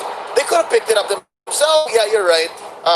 It's Flapteasy who plays it, so it's kind of a... Now you can really see how much BREN eSports, Coach Ducky, his players play what they really feel comfortable with. Exactly, and they want a winning lane, and I think that's the most important thing here, especially for the Burmese Ghouls as well. Both sides want to have a winning lane. But I think Burmese Ghouls, they are a little more flexible. There's more room to wiggle around. That's true. They're more comfortable with so positions, so much more willing to listen to Pan and hear him out. Really looking at a probable, but that won't really be the best. This is good. They lack magic damage, and they get magic damage. Well, do they really have something that they can actually hold the fort with, though, coming from inside of Burmese Ghouls? Because, yes, surefire power, that's definitely a great idea, but Jawhead right now has so much responsibility but BREN eSports could have possibly gone in for a fair pick that I mean, I think at BREN, they've got a number of options. They could either go Popo Kupal, Loyi, Popo Kupal or Loyi, one or the other. Oh, yeah. They could go for the Eudora, which kind of fills up that position of Kupal, but it's really dependent on do they want magic or do they want to have that physical damage. At the end of the day, Harith, I think, is a pretty good shout, especially in the off lane. Oh, yeah, Sona is still up on the field. Oh. That's going to be the tank for Lusty. And wow. It's Cho. Cho is going to be played by Lusty. Ribo on the far side. Yeah, this is... Wow. How circled around to this draft, the fundamental BREN eSports draft. I like it. I like it. What about you, Butters? This is strong BREN eSports, but it has its limits. Rock is that answer, and it will stop a lot of heroes on their tracks to get to the backline. Is this the violent Grok once more? Is this the Grok with High and Dry and Bloodlust Axe and a Blade of Despair? I believe so. This might just be it, or you just want to set up those walls somewhere in between. They want to fight those choke points. Yeah, let me cut your team into two and deal with one thing at a time. I think it's going to be a 1-2-2 composition, to be fair here. I do think that the Grok is going to be roaming in between mid and the gold lane just to kind of clear it up to allow space for Yishin as Lunox, both of which don't exactly do wave clear that great into the late stages of the game, especially for Yishin Shin. But overall, I think this is going to be a tough one. It's going to be a real tough one for either side. Yeah, just looking at how this is going here, Burmese was trying to actualize the score to 2-2, but BREN eSports, I really do love the draft, and great honestly never go out of style from M1 all the way up to its M2 and the grab. The land up top here, backwards to test, and we will be moving in for game number 5. And a lot of things right on Few and Lusty's back. They have to set them kills for Carl and just let Carl do the work when he gets the items. Let's look at the lane priority here. The lane assignment, sorry. As we see Grok up into a top line going against that far side, and we can see Lusty already trying to disrupt that purple buff as much as, again, Retribution still too powerful of a spell. And I did try, if he would have picked that up, that would hurt Burmese Ghouls a lot, but it was still a flicker spent for BREN eSports. Yep, and that's something Burmese Ghouls will definitely remember. They'll say, okay, we know that at least for 2 minutes from now, Lusty doesn't have a... So yeah, when this first turtle comes up online, then that's one less catch. You're looking nervous there, Leo. What's going on?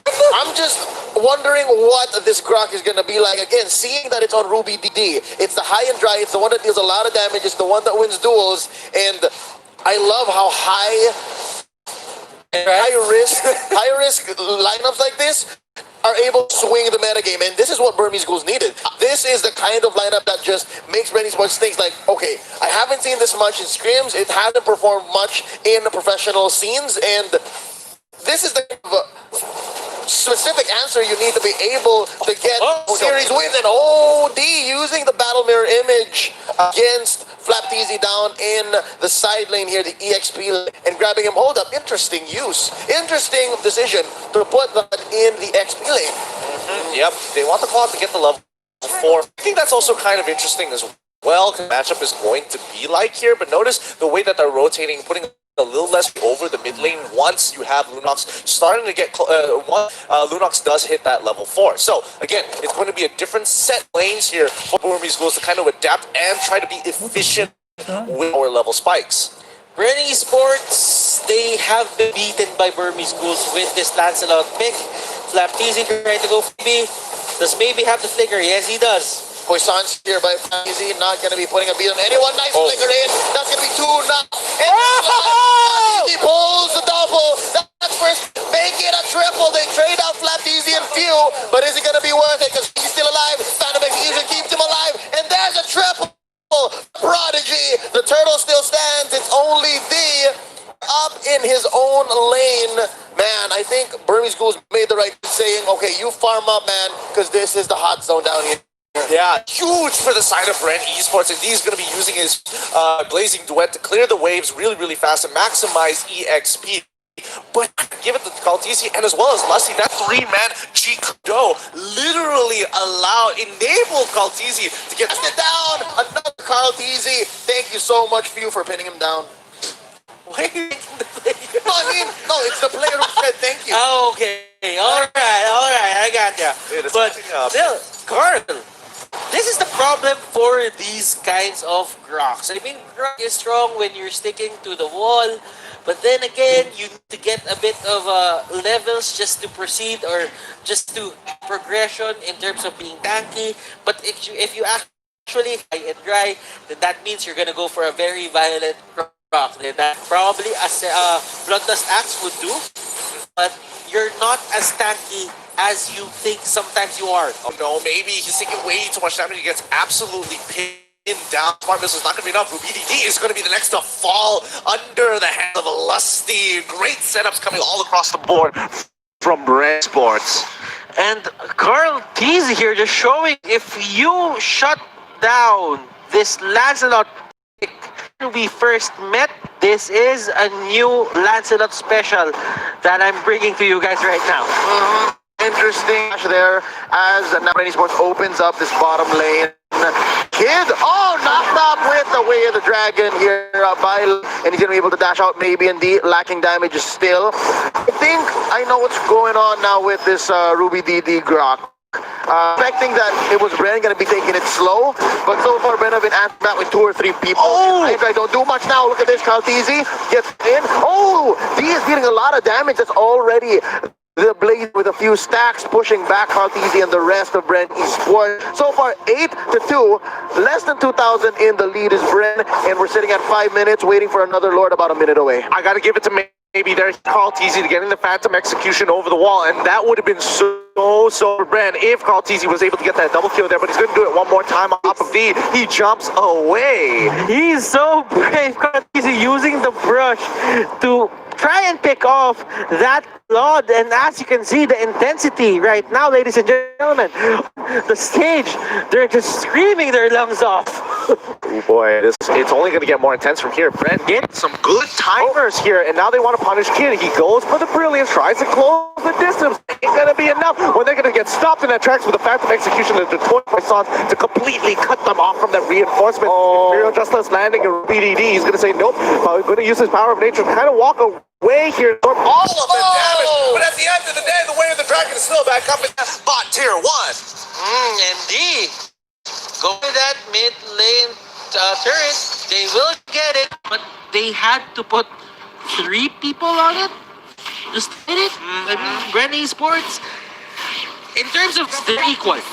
BREN Esports is not getting a lot of objectives. It's just that they have more control over the turtle. Yeah, they have more turtles, and right now, Lucky gonna get blasted out, and I think that's counting none on Burmese Ghouls. So yeah, definitely uptime on BREN Esports now on their side, and the third turtle, 100% take rate. This is what you were talking about, right? Same turret count, but when it comes to turtles online, I guess this is what you get when you're trying to farm up so many different heroes. But Burmese Ghouls, they do have time on their side. That's one of the things that they have, scaling. That's true. I mean, how long can you do this for? Because eventually it's going to be the mechanic that BREN is looking for, and that is what, wait, hold on, what? Something's going on. D actually surviving with literally 1% of life left. It looks like Bren still putting more gasoline on this fire. But look at this, onto the middle lane. There is a fight happening. Yeah, it's going to be popping up even up top, so I guess we'll pick one of them. That's top of Kid. And up top, it's Carl Teasy. Maybe he wants to go ahead and flicker out, hide into the bush. That's going to be the front rows. Say, look at Dusty. Carl Teasy a little bit. Oh, Lusty's waiting. Lusty's waiting. Oh, underneath. That's going to be the third row one more time. Maybe Imperial Justice pins down Ruby Didi, but he's A-OK. Clothesline from hell to clear out this way. But there's four members. We're back to play Lusty, and that's going to be one taken out alongside the turret. Oh my goodness. Literally one of the more beautiful dives I've ever seen coming out of Bren. He's the perfect juggle of aggro, the turret aggro coming in from Flap Teasy, and as well, hats off to them. That was so clean. And you can see here Few just staying there near that orange buff, baiting it so that they see Ace. Oh, the orange buff invade has turned into a full-on fight.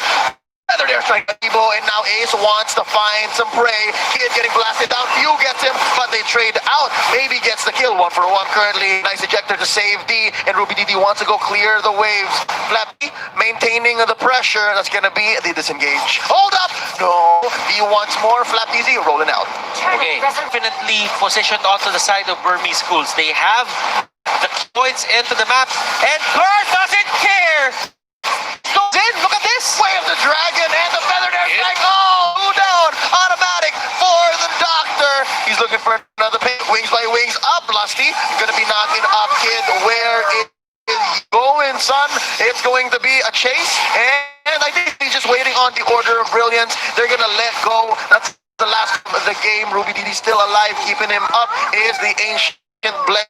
So far so good. Burmese School's good at keeping damage control in check. And now at 9 minutes, how long, Gideon? How long until one of their cores, D and Ace, can just come out and pick them up from here? Look at Few here, just those three armors, and look at this. They're just casually getting it just because a lot of the items here are physical damage, and look at this. Ace going in, he gets the kill. Carl will be the first pickup, and BREN ESPORTS, they might bow out of their first fight, but Flap still regioning. I was gonna say that might have been the first plot twist, but Flap surviving. Gideon. Yeah, Flap surviving. Rather interesting. It does show that he has a lot of tankiness built into his kit, which is definitely something notable. However, the Burmese Schools, they actually won the fight, which is rather surprising. They managed to catch out Carl Teasy and shutting him down for some huge gold. But at the end of the day, it's all about that scaling of Burmese Schools. If this is the best that they can muster, they're going to have to make it work. Yeah, at some point, those casual armors are gonna be expiring, and now Rebo gets picked up from the Flap Easy, running for his life. He's gonna roll out, and that's gonna be an ejector on, plus the Imperial Justice keeping him alive, and now he in his best here, doing his best to deal damage and back. So far so good. Another pickup by Burmese Ghouls. Oh my goodness. Well, Mount Chopper keeping them in place. Can Ruby Didi come in with a wild charge? It is off of cooldown. They go for the conversion. Wow, Burmese Ghouls back in here, closing the gap now, just under 2,000. BREN ESPORTS need to be very careful on those brushes. BREN ESPORTS rather. Burmese are masters of that ambush strategy that they're doing. Oh, Flap Easy rolls into 4, but here comes the cavalry has arrived. Ace knocked out by Few. That's a pickup. That's for free. I think they're just jockeying for position. Lord down bottom. They want to take as much as they can. Ruby down as well down bottom. It's gonna be wow, making quick use. You could have held your breath there. Yep, and that's the main win fight, team fight capability is coming. He's making sure that he's literally the strongest person on his team, and Yichin is mainly acting as utility for a large majority. He's got to outplay this. Back by one, the third energy could go. The brilliance comes out. Lusty is going to be in chunk places the way he's way too early. Not easy. It's going to get right on top of a few. It's going good, but maybe now all by himself. Where Ace needs to get here to get his damage down. He gets up to front. Easy, George the kill. It's a 2 for 3 trade up, but at the end of the day, the Burmese Ghouls, no worries, nothing that BREN can do to convert. Because Easy was the one who went down. But now things are looking great for the schools. Their clone has items. Yeah, also becomes interesting. Ace here now picks up his endless battle. We're seeing small gold cap. barely 1,000, right? As the minute goes by, the items here. Okay, so that is going to be a Blade of Despair and battle for Ace. D has the wind of nature, the Queen's Wings, the Demon Hunter Sword, and the Golden Staff. Wow, I didn't realize how big he was. He has a scoreline of 1, 1, and 3. Who would have thought he's already got 9K under his belt? He does have an avarice, and he got a lot of blades on his side. Oh, another fight occurs though, and Ruby DD getting caught out. Way of the Dragon onto the ground, but it doesn't even. He was next to a wall. All right, so far Burmese are getting better at this. Oh, nice ejector on the Few. Few gonna be dashing out. In comes the blazing the way into the back line. Few goes down. Kid gets the kill. Flap easy looking low. He's not gonna be saved by the third exploit. Super free, going to the Burmese Ghouls. Rebo pushing them back. This here is all that BREN Esports can do. Slowly but surely, we're entering the end game in Burmese Ghouls. Once more, we mentioned earlier, they have the late game in the bag. BREN, To have the late game on back.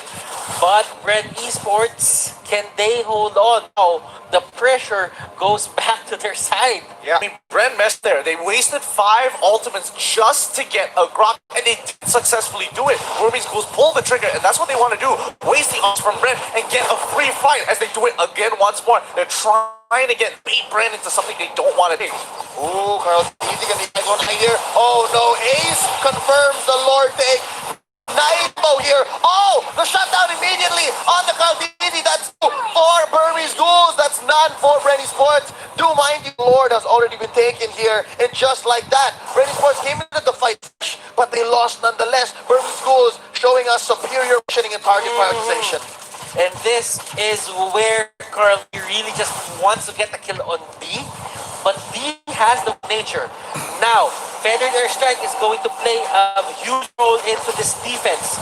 Oh, he's going to push on forward, and it's going to be okay, but right, they get a big shutdown onto Kid, which is great. Kid isn't the main target here. Yes, it is constant source damage and forcing a lot of itemizations from BREN to go into magic resistance. But at the end, if they don't take out D, it's going to be a problem. And not to mention Ace is starting to catch up in that target prioritization of becoming a huge problem. Oh, tries to go for the Imperial Justice. It's not looking good to here for the rest of the team. It's going into the back line. They're making it work out, but Ace, he's on the run. He shit is probably going to go down. But Phil, he doesn't get him. He's able to dash out of the way. The Traceless and is able to come up in time. And D is absolutely gigantic, taking out 2 men handily. And you can see that Calteezy does not want to be a part of that. And this is BREN Esports. They're playing us in individual Burmese Ghouls. This is the superior team fight play that we expected from them. What? So far, so good here. BREN Esports, until that Lord take, it's been them. But right now, Burmese Ghouls, they put BREN Esports into a position where if you trade it, you're gonna lose. And I think that's what BREN is. They are traded, You can see it. You saw how much Few went for the chase. There was no chance. There was 4 members of Burmese Ghouls there hiding in the bush. And there were only 3, and the rest were putting down pressure elsewhere. Oh, of course, they really dropped the ball on this one. Currently down 4 turrets, down Lord, behind about 7,000 gold. I mean, honestly, one bad team fight for the side of Burmese Ghouls can easily turn BREN back on top. Just, really even things out. But the people who need to keep their heads cool right is Lusty and Calteezy. These are the playmakers, the damage dealer and the playmaker. Rebo, he's been playing a very consistent game so far, but the problem is whenever they initiate the fight, they're out of his range of damage. They don't want him to force wings by wings to get closer, because that puts him in a huge compromised position. Yep, and now Burmese Ghouls, they are controlling the buffs here for the side of BREN Esports. And this is what BREN Esports did for the couple of games that they won here in the series.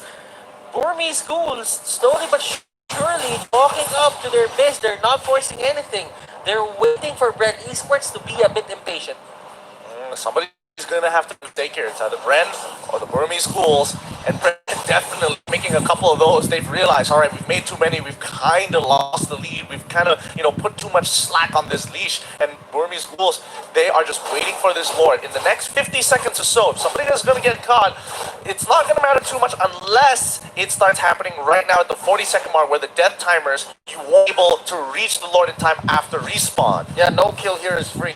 No kill is free. All right, Few here picks up the glowing one. Now they can confirm more kills.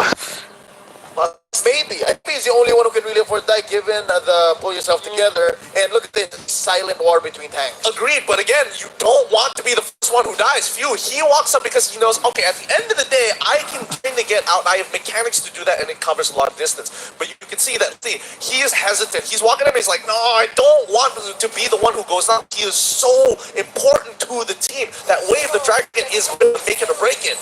Look at this turtle. Look at this lord there. Yep. There's the luminous lord. He's up. Carl Easy picks up an immortality. Knocked down Flap Easy. Puissance after the ejector.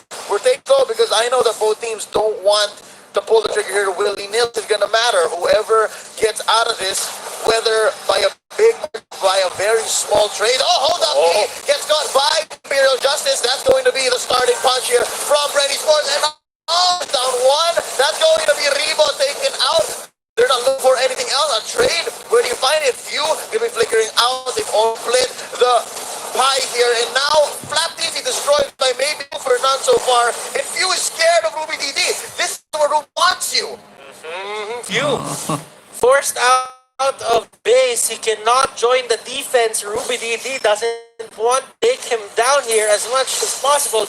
He just wants to not see him recall back base. Oh, that's going to be the immortality pop to Carl Easy.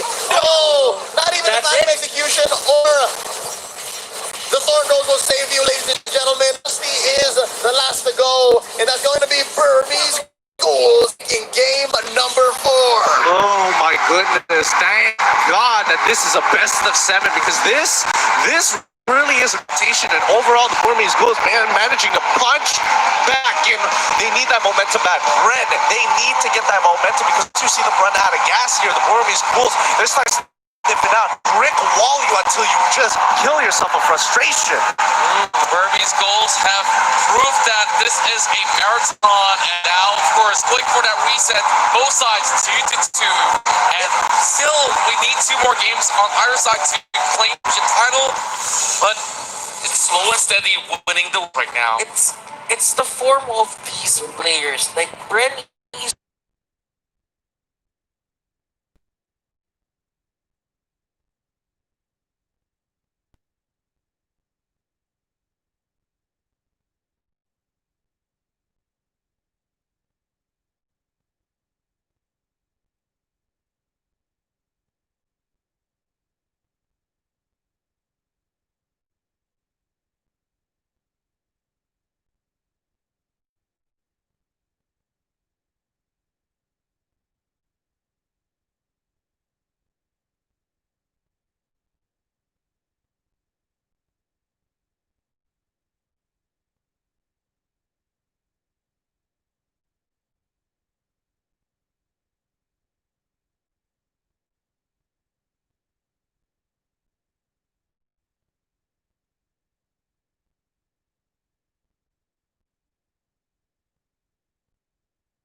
that they needed a tank that could look for pick. I would have put Tigreal. At least he has a little bit more early game presence. Akai here, he's not going to be relevant until opposition here. As long as they play away from the Benedetta and they're going to just focus on, defending themselves till level 4, that's when the Burmese Ghouls can start using the guy. And given how these matches go, it's impossible for teams to just change their strategies and their styles on the fly. Yeah. Both Bren and Burmese Ghouls want to get that early turtle. Akai don't do much before level 4, and Akai will be sitting at level 2 or 3 when that first turtle comes up. Then again, some of these picks coming out from BREN Esports don't do anything really by the time that they don't hit the level 4. But you know what? Just looking at it, Akai is one of those tanks that are good against invade lineups. Ooh. At least. Is that your read, Butters? At That's least. your read. At least. That was I was thinking when we get into this game. All right, well, game number 5 is upon us, ladies and gentlemen. Burmese Ghouls versus BREN Esports. Let's get it. Contra, talk to me more about this invade. What were some of your thoughts about how, defending the invade was going to look like? Okay, speaking of that invade, right? Just look at the entirety of the lineup. About setting up for that late blazing duet, and of course, a little bit of an invade coming in from the side of Lusty. Oh boy. I mean, this is what you expect when you see a jawhead, right, Butters? You know what? Few here getting jumped by D, and Few Don't actually die here. doesn't wait. have the flicker, and that is the that is the opening of a Lunox. If you don't have level 4, then that only means that you are going to be main target here for Kid. What is okay? I mean, all right, that's going to be fine, but I think that you definitely should have really considered just sticking to the wave and the fact that you can just be healing off the wave. And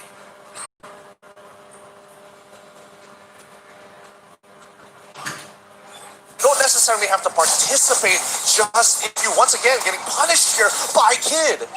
This is looking really bad. He just entered the lane, and one more abyssal arrow misses by a couple of centimeters right there, but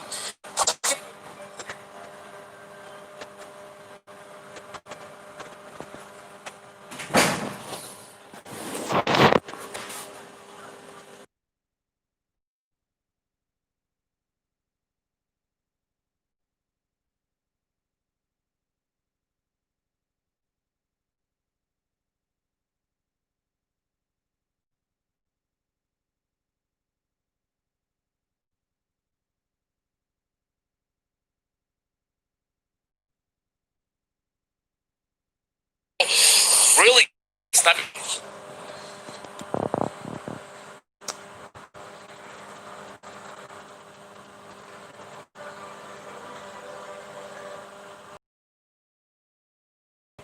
It is so good.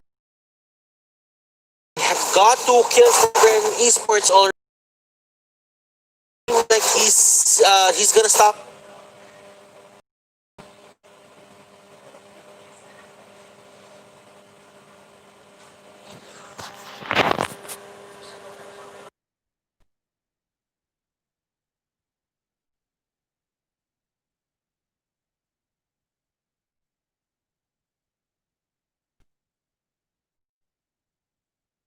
And Ace is still at level 3. They fought 8 ton at the cost of 2 kills, unfortunately, to say the least.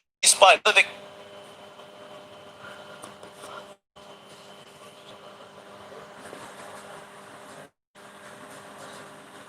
can convert this into something important. Like Kid, he is going to need to make sure that he lands those abyssal arrows. He's got 2 kills on that mystery shop. If he ain't getting items and he ain't landing those abyssal arrows, he's good as dead. Okay, first Lord.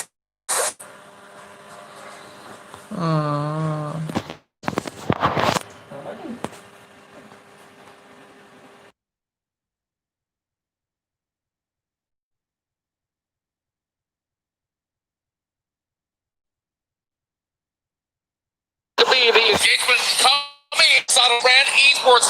Great perfect pick as they get to the abyssal arrow, but they jumped the gun, and this is where BREN says, okay, we are coming right back at you with Just a bit of disrespect coming out from the side of Burmese Ghouls, but BREN really preemptively setting up their trenches early on. They learned this from the side of Burmese Ghouls, like using that brush. That is trade. That is a move that comes from Burmese Ghouls. We've seen that in Game 4, Game 5, BREN Esports utilizing that jawhead to do the same thing. Yeah, and now BURMESE GHOULS is getting invaded once hit. Tries to look for that catch, but here comes a little bit defense coming in from Maybe. Tries to make sure that he's always soaking all the damages. And that, of course, already popped up. Not enough to survive out of this 2v1 down 5. What is going on? Why is Kid still level 3? Maybe just hit level 4. The Kid, looks like Kid just needs to get a little bit off the little one. It should hit level 4 now. Maybe trying to make the play. Here comes on. No, he is caught down right now. Oh, he's alive! He's alive! No way! No way! That guy kept him alive! And now D, he's trying to finish him up, but he's by time. He writes it out! No way! No way! Insane! Can we get a replay on that? He just outplayed BURMESE GHOULS. And what a finisher! That was a good plan coming up for BURMESE Ghouls. Now, they poured everything onto that pickoff, but I guess it wasn't the target. It was. It has to be an executional, right? They literally were on top of him. Once again, the whirlwind is towards you, buddy. Wow. Kid gets ejected backwards, and that's going to be Salim instantaneously. BREN, can you feel their blood pumping? Momentum coming out of these boys. I just feel that having a break gives this players new perspective on this. Yeah, I'm gonna thank 8chong8. It's coffees out there, they're getting themselves a little bit boosted up with that. And speaking of which, the turtle taken by BREN Esports again, going for a dive. They have magic catch on Baby, and this is gonna be the ejector on towards Kid. How far can you run, Kid? Make your way out because they're coming for you. Now Ace forcing out a flicker. Calamity Reaper by Ruby DD, but BREN Esports, they are storming their way freely. Now, BURMESE Ghouls, they're having a bit of a problem in terms of it.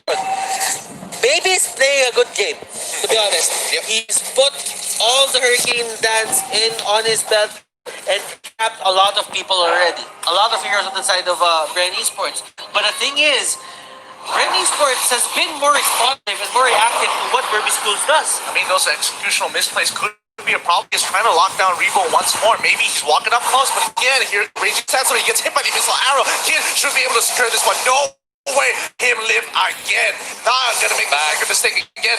BD coming in with the Zap Force, gonna be pushing on forward, and the Yishin Shin baiting that purple buff here, but on top side, once again, it's gonna be Flaptees down and D. No, he actually gets him able to proc the passive. It's gonna be on the run, but Lusty, even though he's there on the fight, it's 2v3, doesn't want to take it. Okay, so for BREN Esports, you have the lead, but you cannot go for those risky plays. You have to mind your position.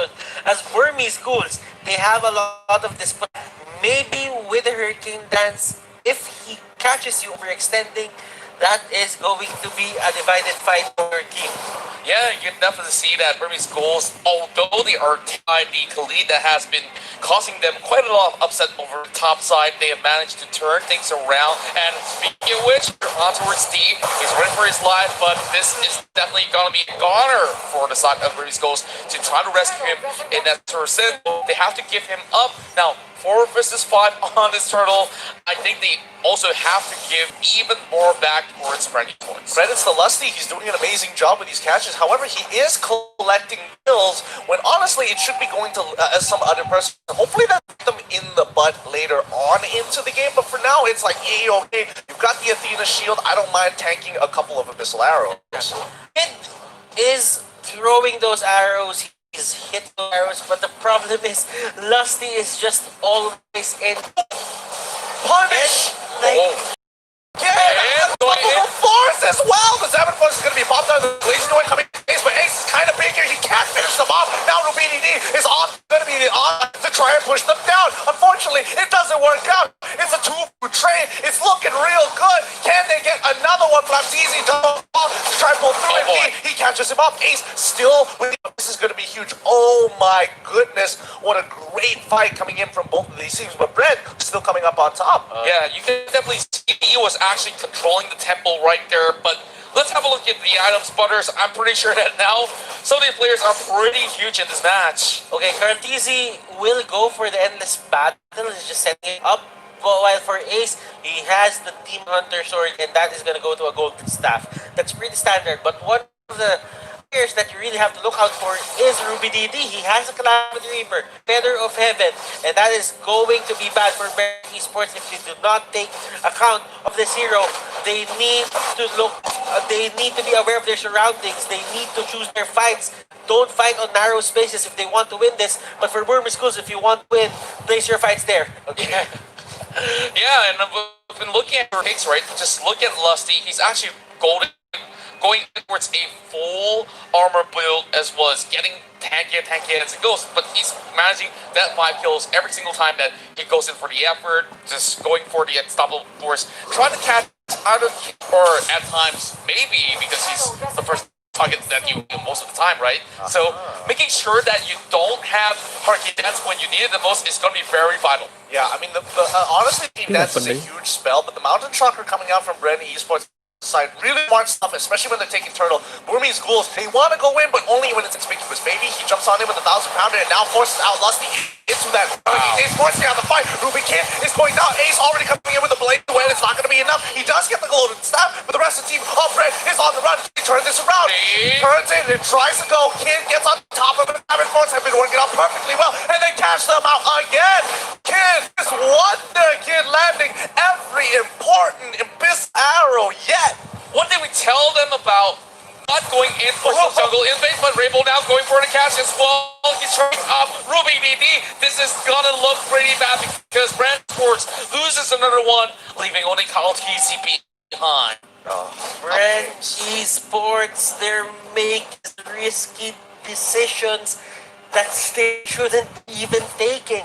They have the lead as of now, and after that, I think BURMESE GHOULS, they know that they can hit at this point on 50 seconds over on that Lord, and that is going to be the first major fight here that BURMESE GHOULS is going to take. And I mean, they've been going have been going really well. Let's look at the items one time to get a better idea, because I did see Caltesi actually getting the Endless Battle as well as the Blade Prayer all of a sudden, 2 in a row, and yeah, he have a ton of damage already hitting level 15 on top of that. You know what? Ace has his own items as well, and in terms of damage output, he has an AoE. Here we go.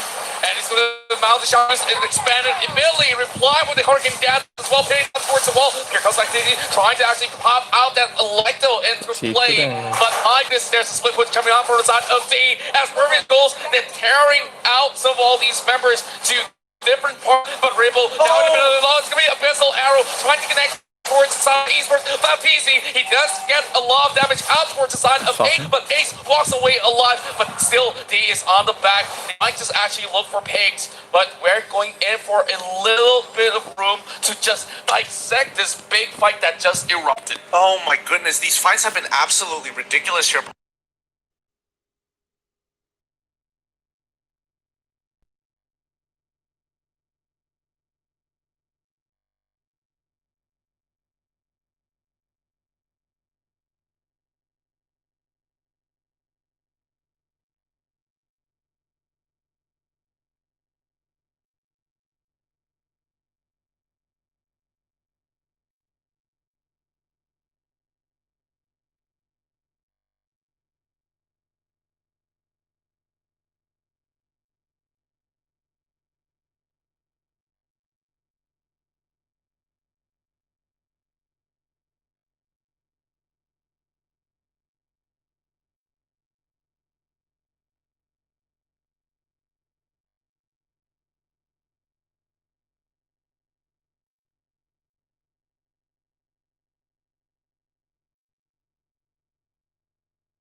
BREN ESPORTS. It stops you from those important plays like your positioning. You gotta keep it in check. But BREN Esports, they've been falling for the traps, and that is why I think Akai is working. I don't personally. I think Akai is working at 100%. I would give it it's working at 70% efficiency here. Hey, 70% is better than less than 50. Agreed. However, my biggest concern for the side of BREN Esports is main Flapteasy because he knows he's supposed to be this big damage dealer for the team, and he feels like I gotta be in this fight, but he's gotta believe that Teasy is able to pull this out. Today, Flapteasy's job is to make sure they don't lose side when these fights occur. He clears faster than the Yuzong. He rotates faster than the Yuzong every single time. True enough, but speaking of buying time here, maybe it being that sort of the non-value target that is always bugging the back lines or the front lines of the side of BREN. Eventually buying time for this Lord, and it will be Ace goes and gets it in the way. Flicker being popped there from the side of Lusty. Ace goes and flickers away. They get that ping on towards the Giant, but look at maybe help with Flapteasy coming in to cut right through. Oh. He has to turn this one around. Flapteasy has to take away and has run out, but the rest of BREN Esports is slowly being away. Oh my goodness, Burmese Ghouls. So good with these reinitiations. The counter stage, they go for a fake back, then BREN Esports chases. Burmese Ghouls just surprises them by pushing forward as well. I mean, BREN, they are getting hot-headed here. They are really tunnel visioning all these situations. The moment the Lord is gone, yes, you can force, but again, I have to admit, even I call him for something like that. But again, discipline is going to be key because the Burmese Ghouls managed to outplay so many of them. Flapteasy ended up getting solo killed by Ruby DD, even though he did have the execute. Something you don't usually see.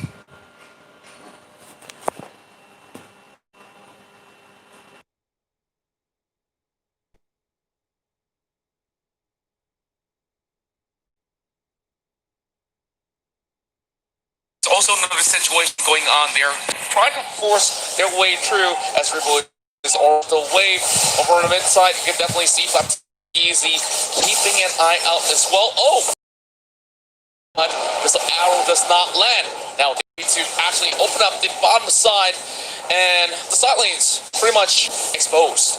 Oh boy, it's going to be a game of scaling here. BDD is able to get another inhibitor turret on top of everything else. And Ace, with the battle mirror image, he's also got the orange buff, so he does a bit of damage, bringing Flapteasy down to 50% of his HP. Okay, maybe. This is something that Akai does as well, Gideon. Like, you can't really position yourself near the brushes because there could be a hurricane dance that's about to hit you. And he does have the flicker as well. It's not the same as your Akai Petrified. He can position himself well with this. And also now that he's purchased that immortality, having 2 lives into play, and this can go on for so much longer. Now to Shocker expose his kid, so he's going to be falling back on Flapteasy, being pretty much close proximity. Just be a pick right here. Brilliants have already been caught coming from the Lunox, but maybe trying to force the issue right now. BREN Esports respect it. Oh, Lusty gets caught out. Flickers away, but still Ace picking him off. It's a mega kill for the Yuzong. 2 members down. And man, BREN Esports needs to defend for their lives right now. And honestly, maybe is doing a really good job acting as a threat. Flapteasy is going to clear out waves as soon as he can, but now BDD is getting into that backline, drops that salmon push, gets that free kill, and BREN, they just got to let this one escape. 10 more seconds till Lusty comes back up, but wait, there is no wave. Oh no! It's going to be Flapteasy who's going to get caught out here, stuck against the wall. BGG, Burmese Ghouls take the 5th. They are feeling good about this. They feel confident. Hear them screaming. It's there. One game for Burmese Ghouls. Just one more game. Needing that few more steps in towards the finish line. And Leo, honestly, it's that BREN Esports are losing a lot of energy to cross that goal. I don't know if it's frustration, if it's just the way that they play, they're not used to battle like this. But if there's anything I'm seeing, Ladies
And yeah, now I see why the Lapu-Lapu might have been a burn.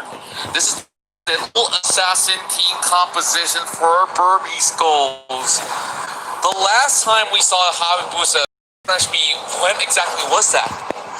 It was when BREN took a series earlier today. Yeah. Earlier today. Side lane Hayabusa. Side lane Hayabusa.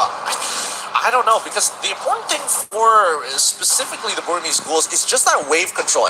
And it's going to be a little in the earlier stages of the game. You don't have the items, so you naturally have to depend on EXP to help you clear it out. But it's not the fastest. BREN, on the other hand, they've got some decent, and I say decent wave clear at best. But they are an extreme. But they do have a Brody, and I don't know if Brody can compensate for all of that. Honestly, it's definitely a tough question to answer right now because you got double assassins deck. So if that OG Shadow kill alongside trailing behind, like, what can you do? I don't know. Gentlemen, here we go. Game number 6 could end right here, right now. This is the Burmese versus BREN eSports of Myanmar MLBB. Might as well be on. You know, we're going in towards this championship point right here for the likes of Burmese Goals, but I'm thinking that esports, they have finally gotten enough of that tenacity. They know that it's been so many matches that we've been playing upper brackets, lower brackets, and we've made it thus far. But now, it's going to be Lusty with a 10. Okay, Lusty is going to try and deny maybe from this buff here. They want to just make sure that Ace, he goes and gets the wave, but still manages to come back to pick it up. Not so bad overall. Didn't even have to use Retribution. However, 3 executes for the side of Burmese Ghouls. They're going to make sure they kill that one poor soul. And easy here is going to be the possible target of the executes. Probably Flap as well, since they don't really have the hold on that Benedetta. Yeah, I mean, BREN eSports, just go for the information. Burmese Ghouls just trying to get their level 4, and probably they're gonna have a team fight by the time that Ruby gets level 4. Lusty just popped that flicker for not a reason, and now he's being stuck in between. I'm not too sure. Definitely the good call coming from BREN eSports, but View tries to pressure the rest of Burmese Goals all the way back. So, lucky enough, he will be able to escape. But Dino! First blood for Kaltizi. And this is really the pacing of our early game. BREN eSports gets the early lead. Burmese Ghouls become disciplined. They don't take the risky plays, and they usually take the back before the mid-game spike hits. I mean, we're going to have to see whether this is going to be the same case again. It also depends on how much of a lead that BREN is able to develop. But on top side, a lot of contestant here, especially between Rubini, the help of Kid. It's becoming a bit tough, but Kid doesn't... Oh, he's kind of low here. This is going to be risky for both sides. Now, the fight is going to work here. Kid is going to be able to find that execute on to Joe, and unfortunately, that's going to be Burmese Ghouls picking this up, and it's going to be Farsa the rest out. Few. He's kind of low, and now... The headshot with the flames! What a long range. I think that's actually a max range that we're seeing. Trying to go in for the body block, but Bill gets caught out. Feels bad, not gonna lie. So what happened there? BREN eSports, they had Flap only level 3. He didn't have the Electro Final Blow. Burmese Ghouls, of course, were at level 4, so they had a better time just controlling that certain fight. Turtle, that much important. Get a key point in the game. Now, BREN, okay, fine. You get it. You get 2 kills. We're able to trade 1. You get a turtle. No big deal. Now you have to start looking for the punish. But Kid, he drops down the smoke screen as well with the help of D, actually behind him with the feather airstrike to make sure they're punishing Flatizi as much as they can. This is a battle between Lusty and Kid on how good they are finding each other. So the one who's hit is going to be Lusty, and the one who's hiding is always going to be Kid. Sure, for sure. With the Kid on Kid, it's a lot more harder in this game of hide and seek, but you know, Flatizi is gonna have to contribute in towards the late game because at least the side of BREN eSports insurance, and here comes the fight. Oh, maybe he's already starting the initiation with Like Martisi's now in trouble, but now Rebo taking a full hit of the Oki Shadow Kid. Really clean initiation coming in from the Burmese Ghouls, but does BREN for some, retribution kills? No, it looks like they back away.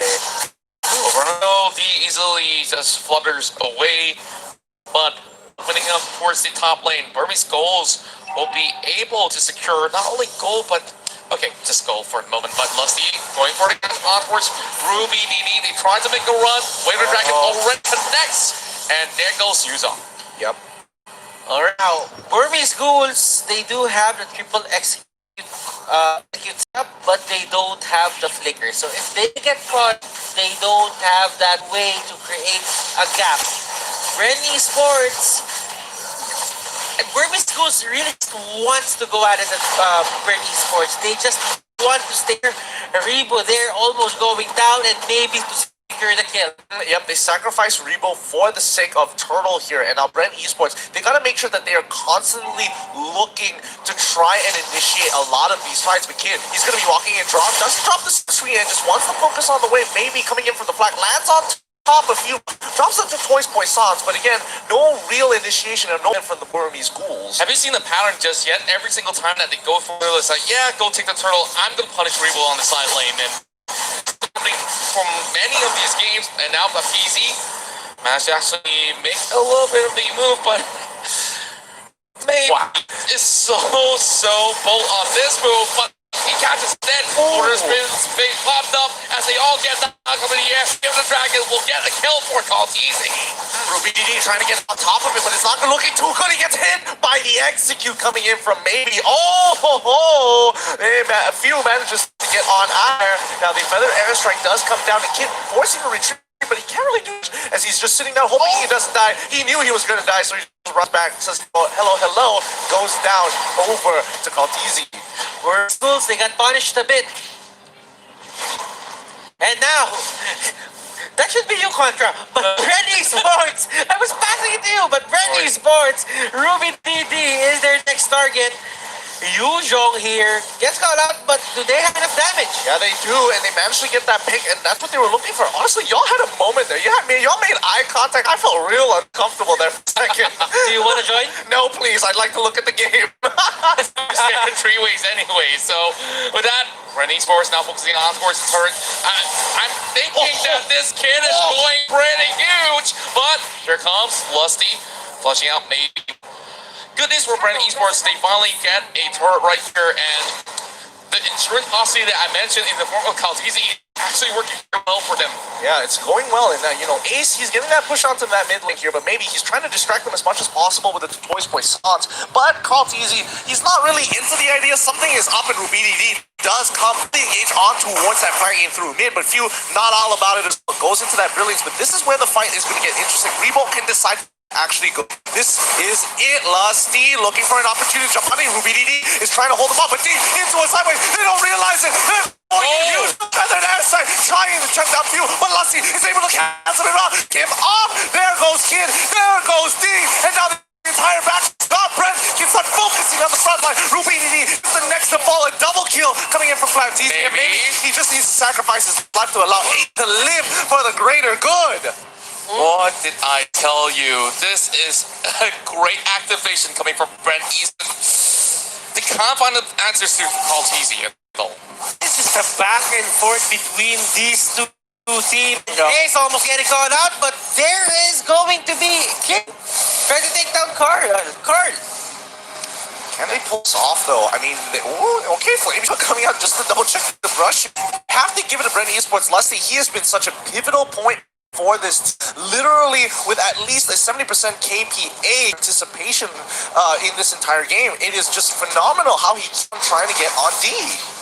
Yeah, just looking at the current situation here, like a lot of things have been expanded in that sort of fight, and BREN Esports having 1 minute away from that Lord is definitely going to be huge if they can get something out of this mid lane. Play this fair already being Ace. Oh, D, once again, he's gonna really take it there. But now he's on the run. He doesn't want to be a part of this no more. No, don't do it. He quickly goes into that into his brilliance here, but I don't think he's gonna help Lusty. Could he maybe turn this around? Oh no, here comes comes the squad. It's gonna be Ruby DD chasing after Lusty here. Maybe is trying to run few down. If he does take it front, finally using the execute. But here comes Ace. Is able to get that kill onto Lusty. It's gonna be a 3 trade. Looking like he's got the push onto top side. Sorry. And they're just trying to go for the push. There is going to be to the bottom side here for the on the side of BREN Esports, and they might get the trade. Yeah, I definitely like this, but Rainbow has already arrived. Blood Bolt being popped up, trying to tank every single hit coming out. BREN's goals. He gets popped, but here comes Kaltizi. Oh, meet the Alexis hit coming in from the back as well. They tried to dance this one up. One shot does it. It's a double kill for Kaltizi. This is huge. Ben is gigantic here. I mean, you got Brody was a problem, and I think everybody understands why. TZ connection. This is the TZ brothers, and they want their dream to end here. Ruby's coming right. He dropped the blow, but here comes Dave. He gets popped up. This is really tough, but BREN Esports, they finally get the Lord. But here comes Rainbow. He tries to hold on. Kaltizi slowly minutes from jumping down. Maybe the last member staying in this Lord pit for BURMESE GHOULS. This game. It's a tug of Back war. and forth, back and forth. This is a seesaw, a tug of war. Kid is there. Might go for guard. Oh, he goes in, kid. He's looking for an opportunity. The brilliance of time. BURMESE GHOULS. Kaltizi still alive. No X available. Oh my goodness. They finally start pulling ahead. My word. Just at the items. I can't go in to explain more, Butters. You gotta do this. Okay, alright, let me do this. Now, Kid is planning to go for the Blade of the Hair. I've lost my words here. But the items are now out. Oh, here. Lusty goes in. Catches this far side. That is going to be the first time of the defense down. And these are going to be turrets falling very low. Few in the middle of everything. He has a lifesteal. Yeah, the re-engagement from BURMESE GHOULS, they're considering, but they realize waves no go. They don't have the members to pull this off. And mention, I mean, Flaptizi, they don't know exactly where he is. And once again, the inhibitors are under scrutiny here. And finally, they break the mid inhibitor. Few finally getting his Holy Crystal, and they want to push in for more. This is the gameplay that we have been waiting for from the side of BREN Esports. Slowly that he does it, but look at Kid though. He's in the position right here. Ruby DD, he tried a little bit more time. Looking for the flank angles here. They're looking for the kill onwards maybe, and they do get it. But Kid, he gets popped up. This is big deal for BREN Esports as they are now reaching right in. Flaptizi going take them down. But Yuzo managed to stop what they are looking for right there. And both Lusty and TZ, they bow out. What a defense coming in from the BURMESE GHOULS here. That Oki shadow kill totaling to a 2.8k worth of damage. Okay, what happened there was BURMESE they were starting their fights with the far side getting out. They used their base as an advantage. They let far side start at the part of the fight to use the feathered airstrike, and that gives them the win for that. Oh, indeed, already with the feather strike chunking Few out to literally 1 HP, and this is why BREN Esports has been targeting him time and time again. Yeah, you can definitely notice that this itself pretty much on a seesaw ride, and Flaptizi looking for that land from the back to the Flaptizi that will be cutting right in, trying to cut Electo onwards members, but it's gonna be Kid here that is getting down. So how long can this Natalia go? Just has to buy time. Kid is just looking to buy as much time as possible as the rest of the team is rolling towards the bottom side of the map. However, mid prior isn't there either. So Ace, he can't get. Ace by maybe it's retreating. This might just be the perfect take that they've been looking for. But look at how tanky he is. Still diving over the backline. Play jump misses. But Lusty, he's making a way for a retreat. But TZ now tries to dive right back into the fight. He tries to shred it, but Look at this card! 1v3! Oh, he wants to take this all for himself. Ruby DD tries to go with the black tail, but no, the dragon tail does not connect in time. If Flaptizi secures the kill. Oh boy, this fight. It's so close. It is so close. It comes down to a wire's edge, and we're seeing full ults coming out now. That was a 1v3 Carl there. A pick of on him could have just ended the game or could have given the next objective lord to the side of Burmese Schools, but he did not. He did not hesitate. He just went in. Speaking of hesitance here, there should be no hesitations on this Lord BREN ESPORTS. If they get this hands on this, Burmese Schools may not be a comeback anymore. Here comes maybe though. Just try to get Vincent. Lord is now in favor of BREN ESPORTS. All they have to do, go in, but Kid also trailing behind the trying to toss multiple bombs of cred, but how can these goals stop this? Burmese Ghouls, they're just going to have to clear the waves. They have to play this smart. And BREN, they just did the recall, so this is a great opportunity because they slight timed it, so they have about 3 seconds to pull this off. Lusty on to Baby here. He gets away in the dragon, but look at that backline. Few gets chucked out quickly as going on in with the initiation coming in from Ruby DD. However, the wants just to trail it off. They should be able to take out the Lord as well as the side empowered wave Lord minions as well. Last minute, the has already been bought from the side of Kaltizi. Now, they've already cleared out the Lord, so great execution coming from the side of Burmese Ghouls. Look at all the minions launching right in from the lower side. Maybe pull this off and order villains in return for the favorite strike. BREN ESPORTS looking to tear up the turret, and here comes Blast Hura, and BREN ESPORTS looking to push it in towards Game 7. Burmese Ghouls have to defend this one. Platini goes in for the act, though, trying to flip all these ways. But Bridges down, not looking all too good for BREN ESPORTS now. They are looking to turn this one around. It's getting kicked all the way towards the back. Looking Rimbo, they're on the retreat. Same goes to Platini. Kaltizi still got full health. He's looking to turn this one. Rubinity, he just have to advance forward. With this up being in the up for contention, definitely Kaltizi should be, as this goes on a slight reset, only for one exchange. Oh, is BREN unable to crack open the Burmese Ghouls? They do often a lot with those two inhibitors, but can they finish off this game already? They've got that lead. However, if one more fight occurs and the Burmese defend against them, oh no, BREN, Platisi, he can't get caught out. Like, the Courage Mask has already been popped here, but he wants to go for more. He's gonna get a bit greedy. He's gonna get to, but now he's able to actually go for the eye. Oh. They're stuck. They're out in the open. Kid, he's gonna get on down. It's the BREN. They're looking to cut them off. Ace, he's gonna pull on through. Does he get hit by NC? No, he doesn't. He goes into the Oki Shadow Field for maybe he's gonna get caught. Ace just to make it out. Now in the backline, Rubini trying to finish off Laptizi here. So close. Electo final blow makes it out, and this is gonna be a free kill for Kaltizi as he takes on Rubini, and the rest of the team is able to kind of peel them back 2 for nothing in BREN. Lusty, just the ever reliable Lusty, just getting the right moment to go for it. No, he got the winter truncheon, but will it even matter? No, it does not. Okay, Shadow Kill. Go away, Kid, he calls it the back line. Pick up field. Kid is the next to fall. The Brilliance. There it is. BREN, bring it to a Game 7. And here goes this, ladies and gentlemen. This fight is not over. Are you not entertained?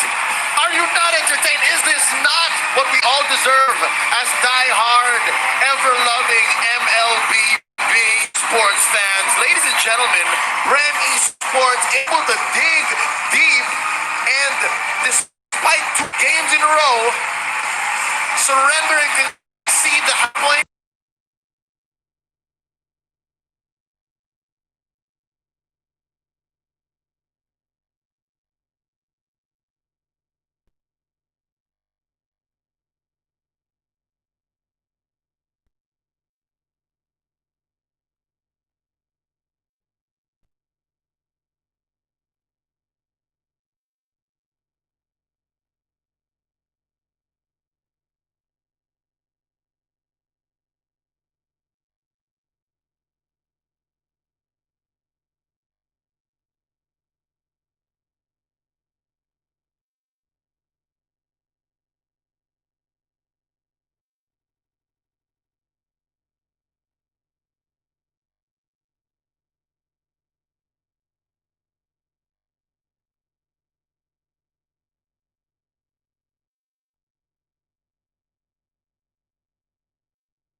Boxia as well as the Claw.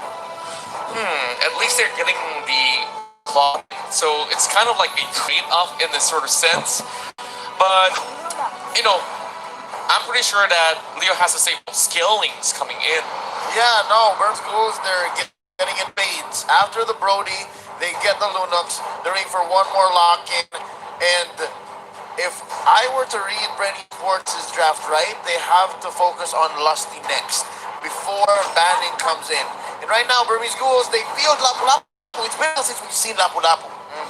I think they really are going to try and help this Lapu Lapu as much as they can, even if it does go in that Boxia lane. And I mean, it's only natural for Bren to say, hey, you've been doing such a good job on this show. Take it again. As we move into the second part of the pick ban phase here, this is going to be pretty difficult because both sides are lacking in certain areas. Another offlaner is missing. Their junglers have been pretty much decided. The support's kind of still up in the air. Yuzhong could be a bad year for the side of BURMESE GHOULS. You pick a Lapu Lapu. Yes, you would want to head up against a Yuzhong Lapu Lapu setup that's going to be 50-50. But if he does have the backshot on his side, that makes all the difference. That's definitely something to ponder about. And a few more bans to also consider about. Sylvana, past few games haven't been prioritized at all. So do you think there's a possibility for that as well? Yeah, BURMESE GHOULS might, just because Lusty is on his show.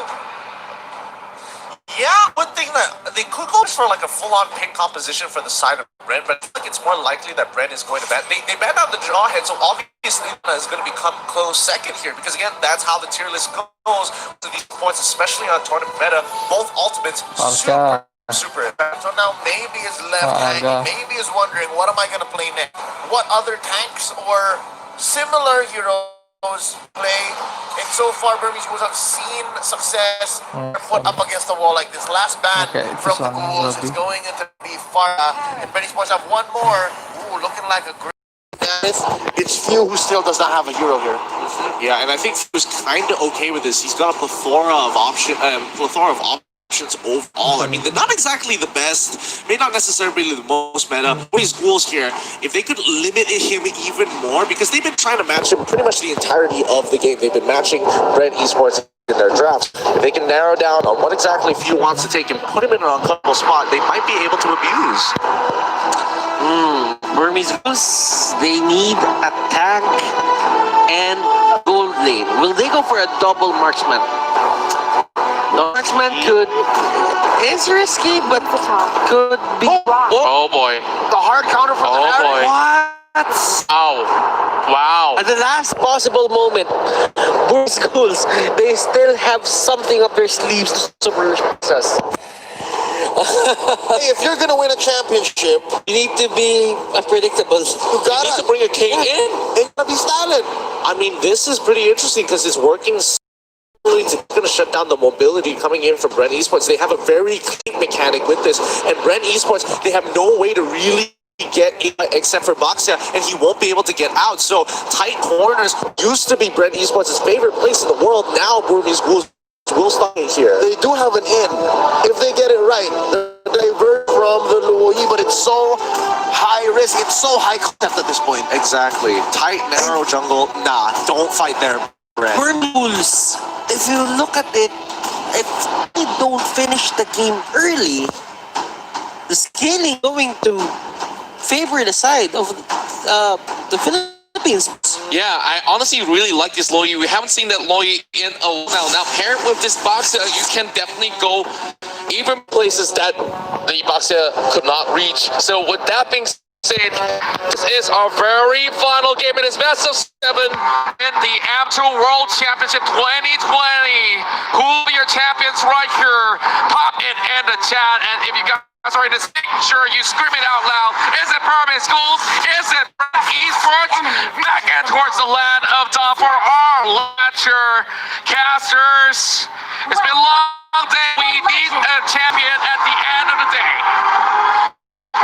We do need a champion. BURMESE BREN ESPORTS. One last game. One last showdown to show who is going to be here on top. BREN on the red side, BURMESE GHOULS on the blue. As they nice and slow, they don't go with the buff start and immediately look to clear the movement. You know, overall, as we were kind of talking about how the matchups are going, we can already see how the lane priorities have been given over either side. Again, Ruby DD with the off meta pick, Grok. This is the lethal Grok. Game 7.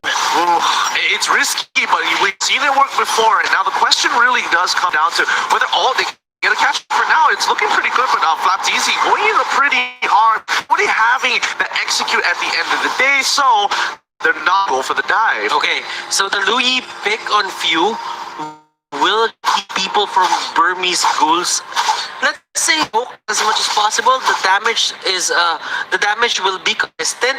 So BURMESE GHOULS, there might be times here when they are going to take objectives that they would just opt to go for that just because they don't have these.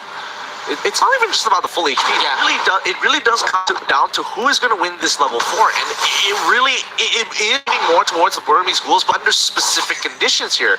Because overall, you look at their composition, it's like, yeah, this makes sense. They go in, they take full team fight, plenty of AoE damage, lots of magic damage, got a pick got with that pick, it's almost perfect. But then you look at BURMESE GHOULS, and you see calling, you're like, ooh, that's kind of a problem, because the number of mobility skills and spells coming out from, that's at least 4 of them. Actually, that's at least 4 of them. Yes.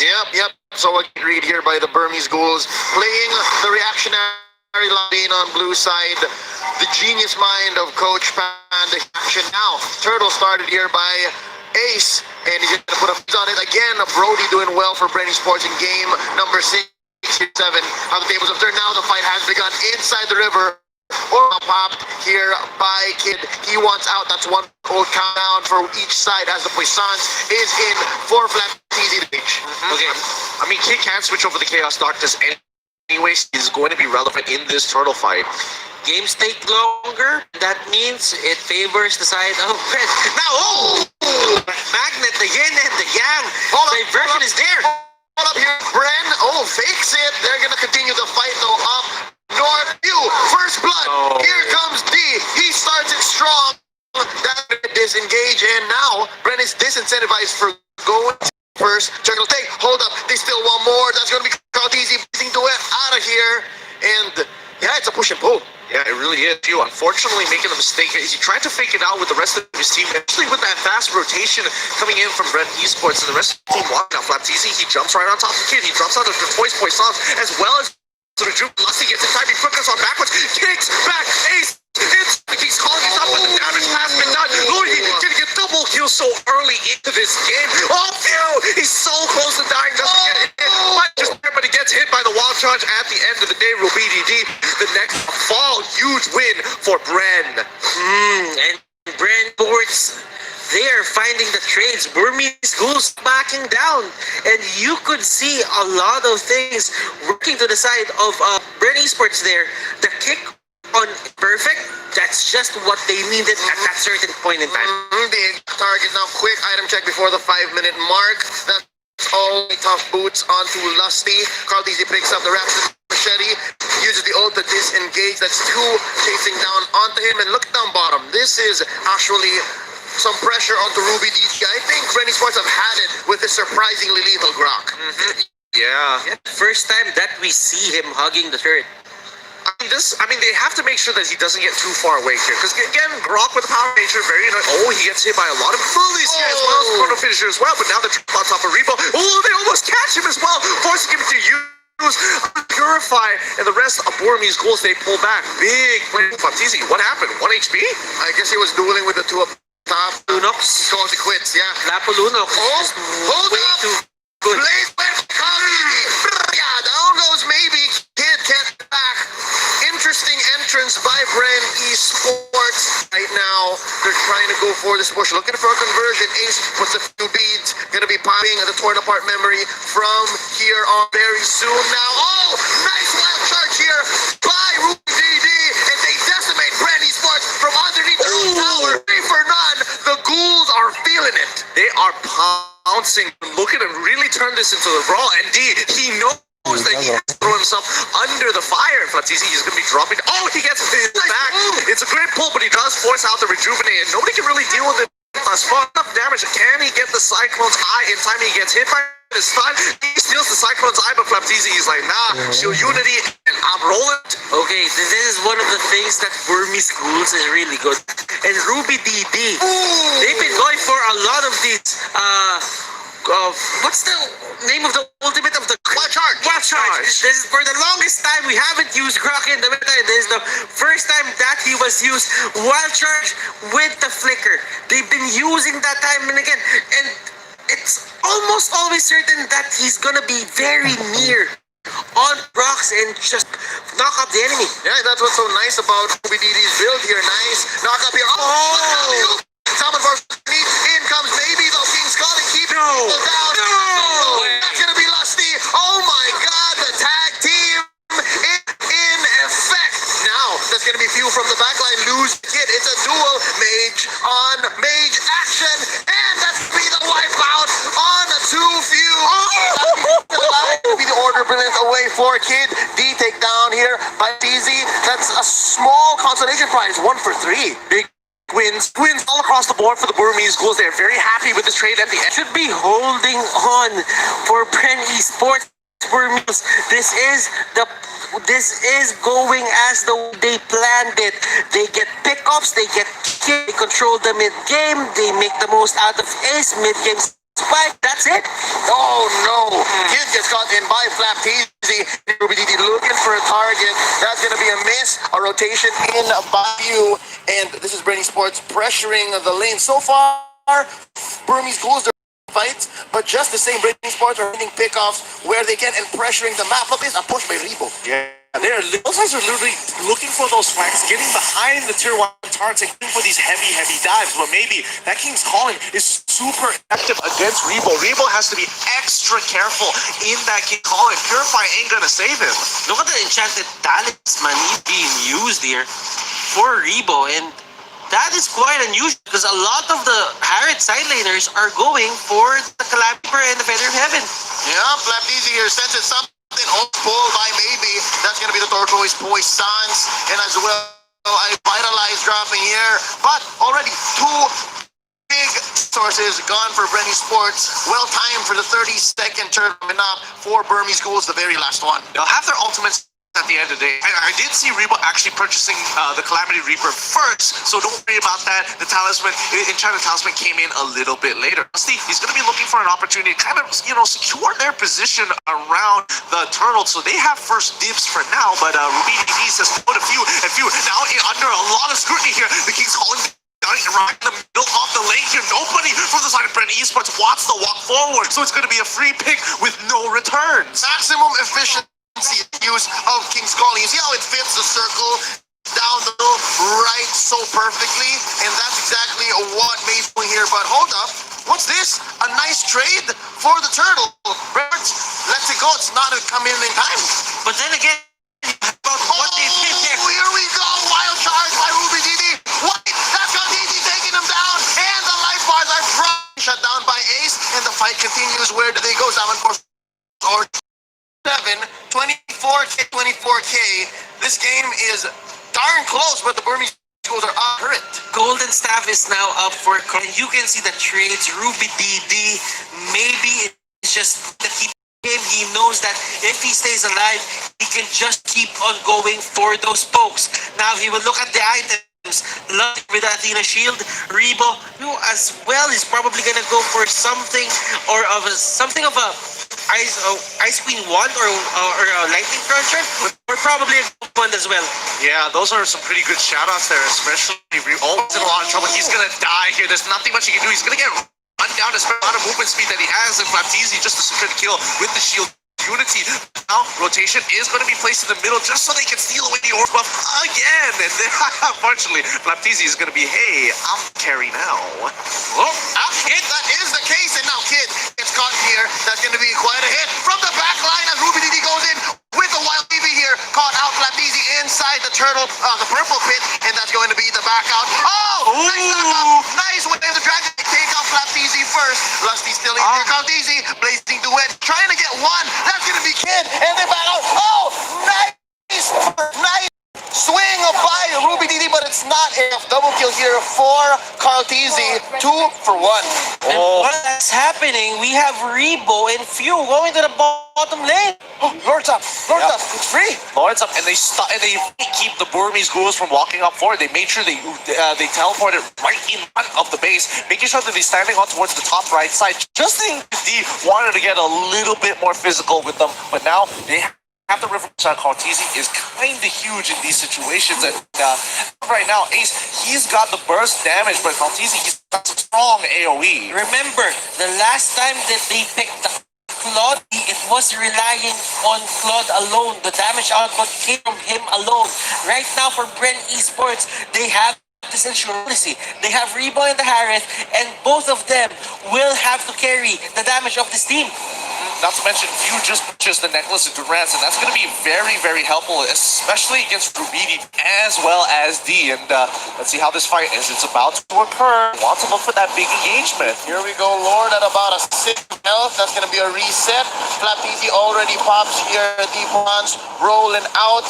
And it seems like Rubidi is going to be the first hit. Oh, he goes for the swing, goes for the wild charge, and misses. That's a nice pickoff for BREN Esports. Nothing for Burmese Ghouls to take here. Up, they jump in. Nice pull out to Lusty. He goes down. Kid gets the kill. They are going to be backing off 1 for 1. Blazing. No weapon company alongside his Alpha Force to keep them pinned down. That's going to be a double.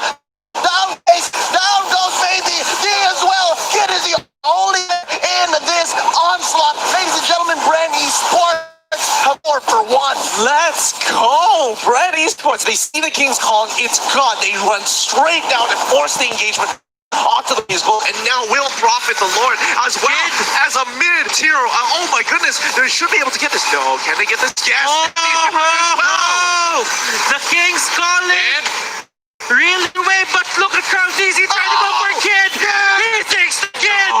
Kid just falls right in front of Ace, and so far BREN Esports are not acknowledging any of Burmese Ghouls' efforts to protect themselves. I think the Burmese Ghouls, they are trying here to just bait Esports. Again, nice pulls by maybe so far, but I think BREN Esports knows that as soon as the pull happens, they leave who's dying and then just disengage and then come back around. This is the whole rope-a-dope Burmese Ghouls have been using series long. And not to mention that this is the first time we're actually seeing the Ghouls starting to really sweat against BREN. They're making some really unnatural mistakes, like similar to game 1, but with Lord marching on through, they can't afford to lose their members. They have to break this Lord. They have to protect themselves, but BREN, they want to force the situation. They're going to be starting with the hit on our bot side. Few taking a little bit of damage, but D wants to go even a little bit further. He's trying to get up, trying to execute Few, but instead he gets kicked on back with Flapeezy now. Tapped off the King's calling. Rebo gets pulled on in. He's trying to get on out of there. There's 4, but now this is where they turn the tide here. BREN Esports, the Lord. Oh my goodness! And Kid is the only one left. Can he defend? Ladies and gentlemen, BREN Esports are your M2 champions. From the low bracket, they crawled out. BREN Esports are your M2 world champions. With one perfect team fight, this is it. We're going to our host to celebrate Park winners itself.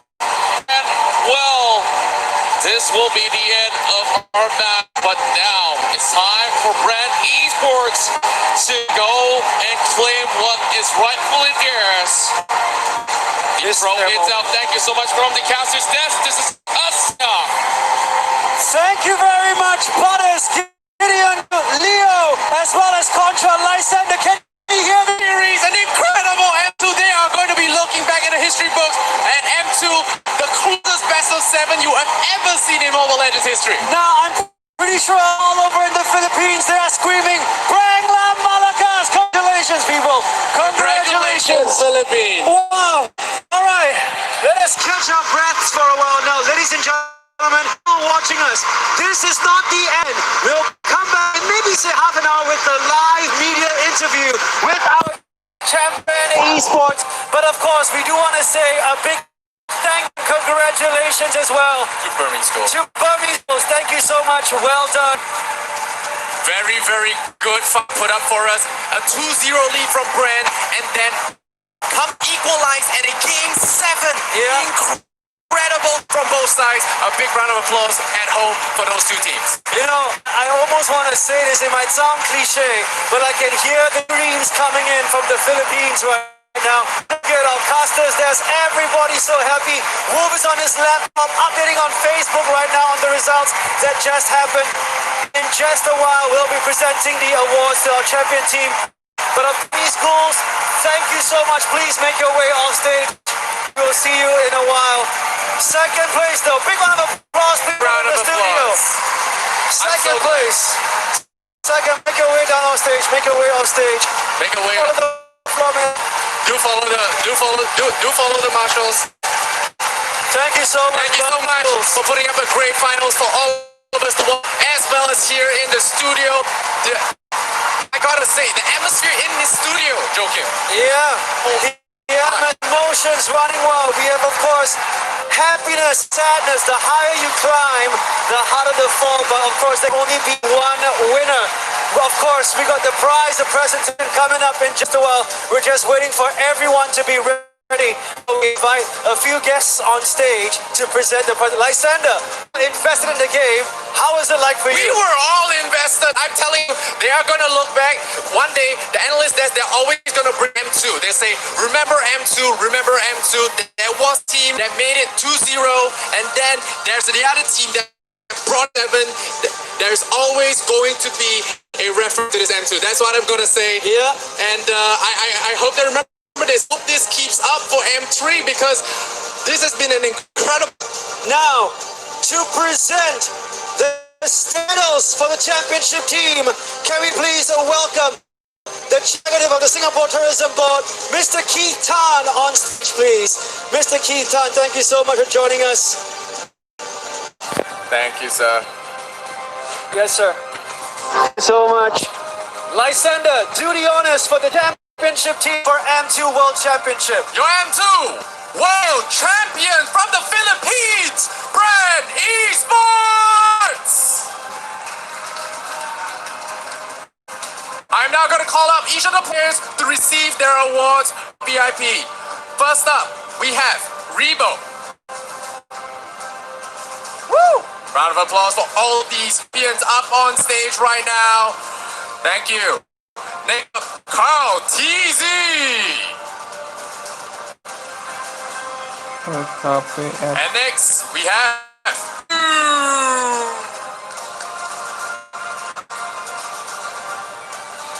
their tank.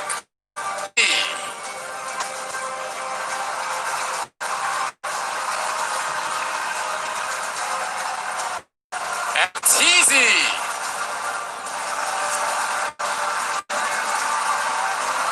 Not forgetting their substitute players as well. Coco, as well as AJ. Definitely deserve their support as well. Congratulations to these players. And of course, the man that brought them all together, their coach and manager, Ducky! Waving the flag for Philippines. A great honor for all Filipinos at home. Mobile Legend history is made here. All right. Now, teams, can we please have a picture of Mr. Keith Tan for the cameras right now? Let's all smile for the cameras. We'll give it maybe say 6 seconds for all your pictures to go down for the cameras. Smile with your eyes, boys. I know the masks are blocking those big smiles. So smile with those eyes, boys. Congratulations, you are champions. All right, we're just waiting for the thumbs up from our producers to make sure that we got the pictures down already. Thank you so much, Mr. Keith Tan, once again, the Chief Executive of the Singapore Tourism Board. Please safely make your way off stage. Now for BREN Esports, can I invite you to just take a few steps back, to give space for our next VIP coming up on stage to present the check for the final MVP. Parliament and Skoga Patriot, Mr. Melvin Young on stage, sir. Thank you so much.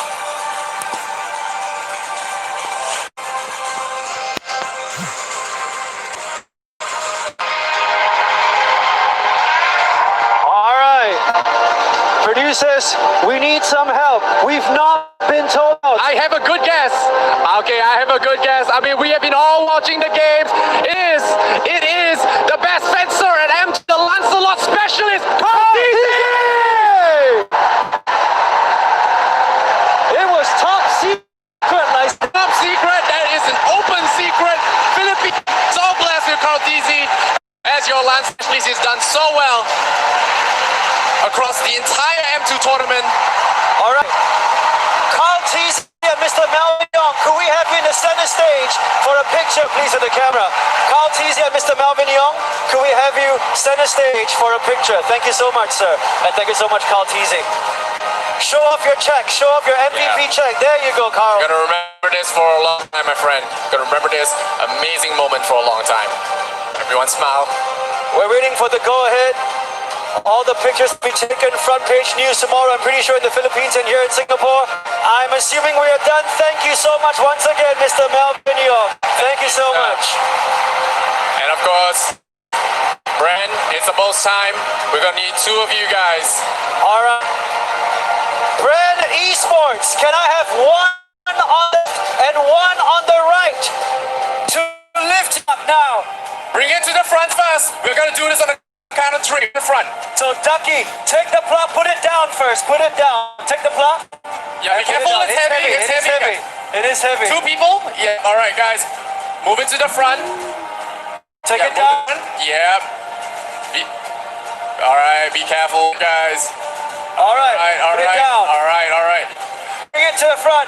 Ducky, take a few steps forward. Yeah, BREN move to the front. Esports. Okay. Joking. We're gonna do this on the count of three. One, One, two, three. We go. The champions once again. BREN Esports for M2 World Championships. Bubble and Bang Bang deliver one of its greatest finals ever. Like they say, BREN Lam Malaka. Yes, indeed. Congratulations, Philippines. Well earned, well loved.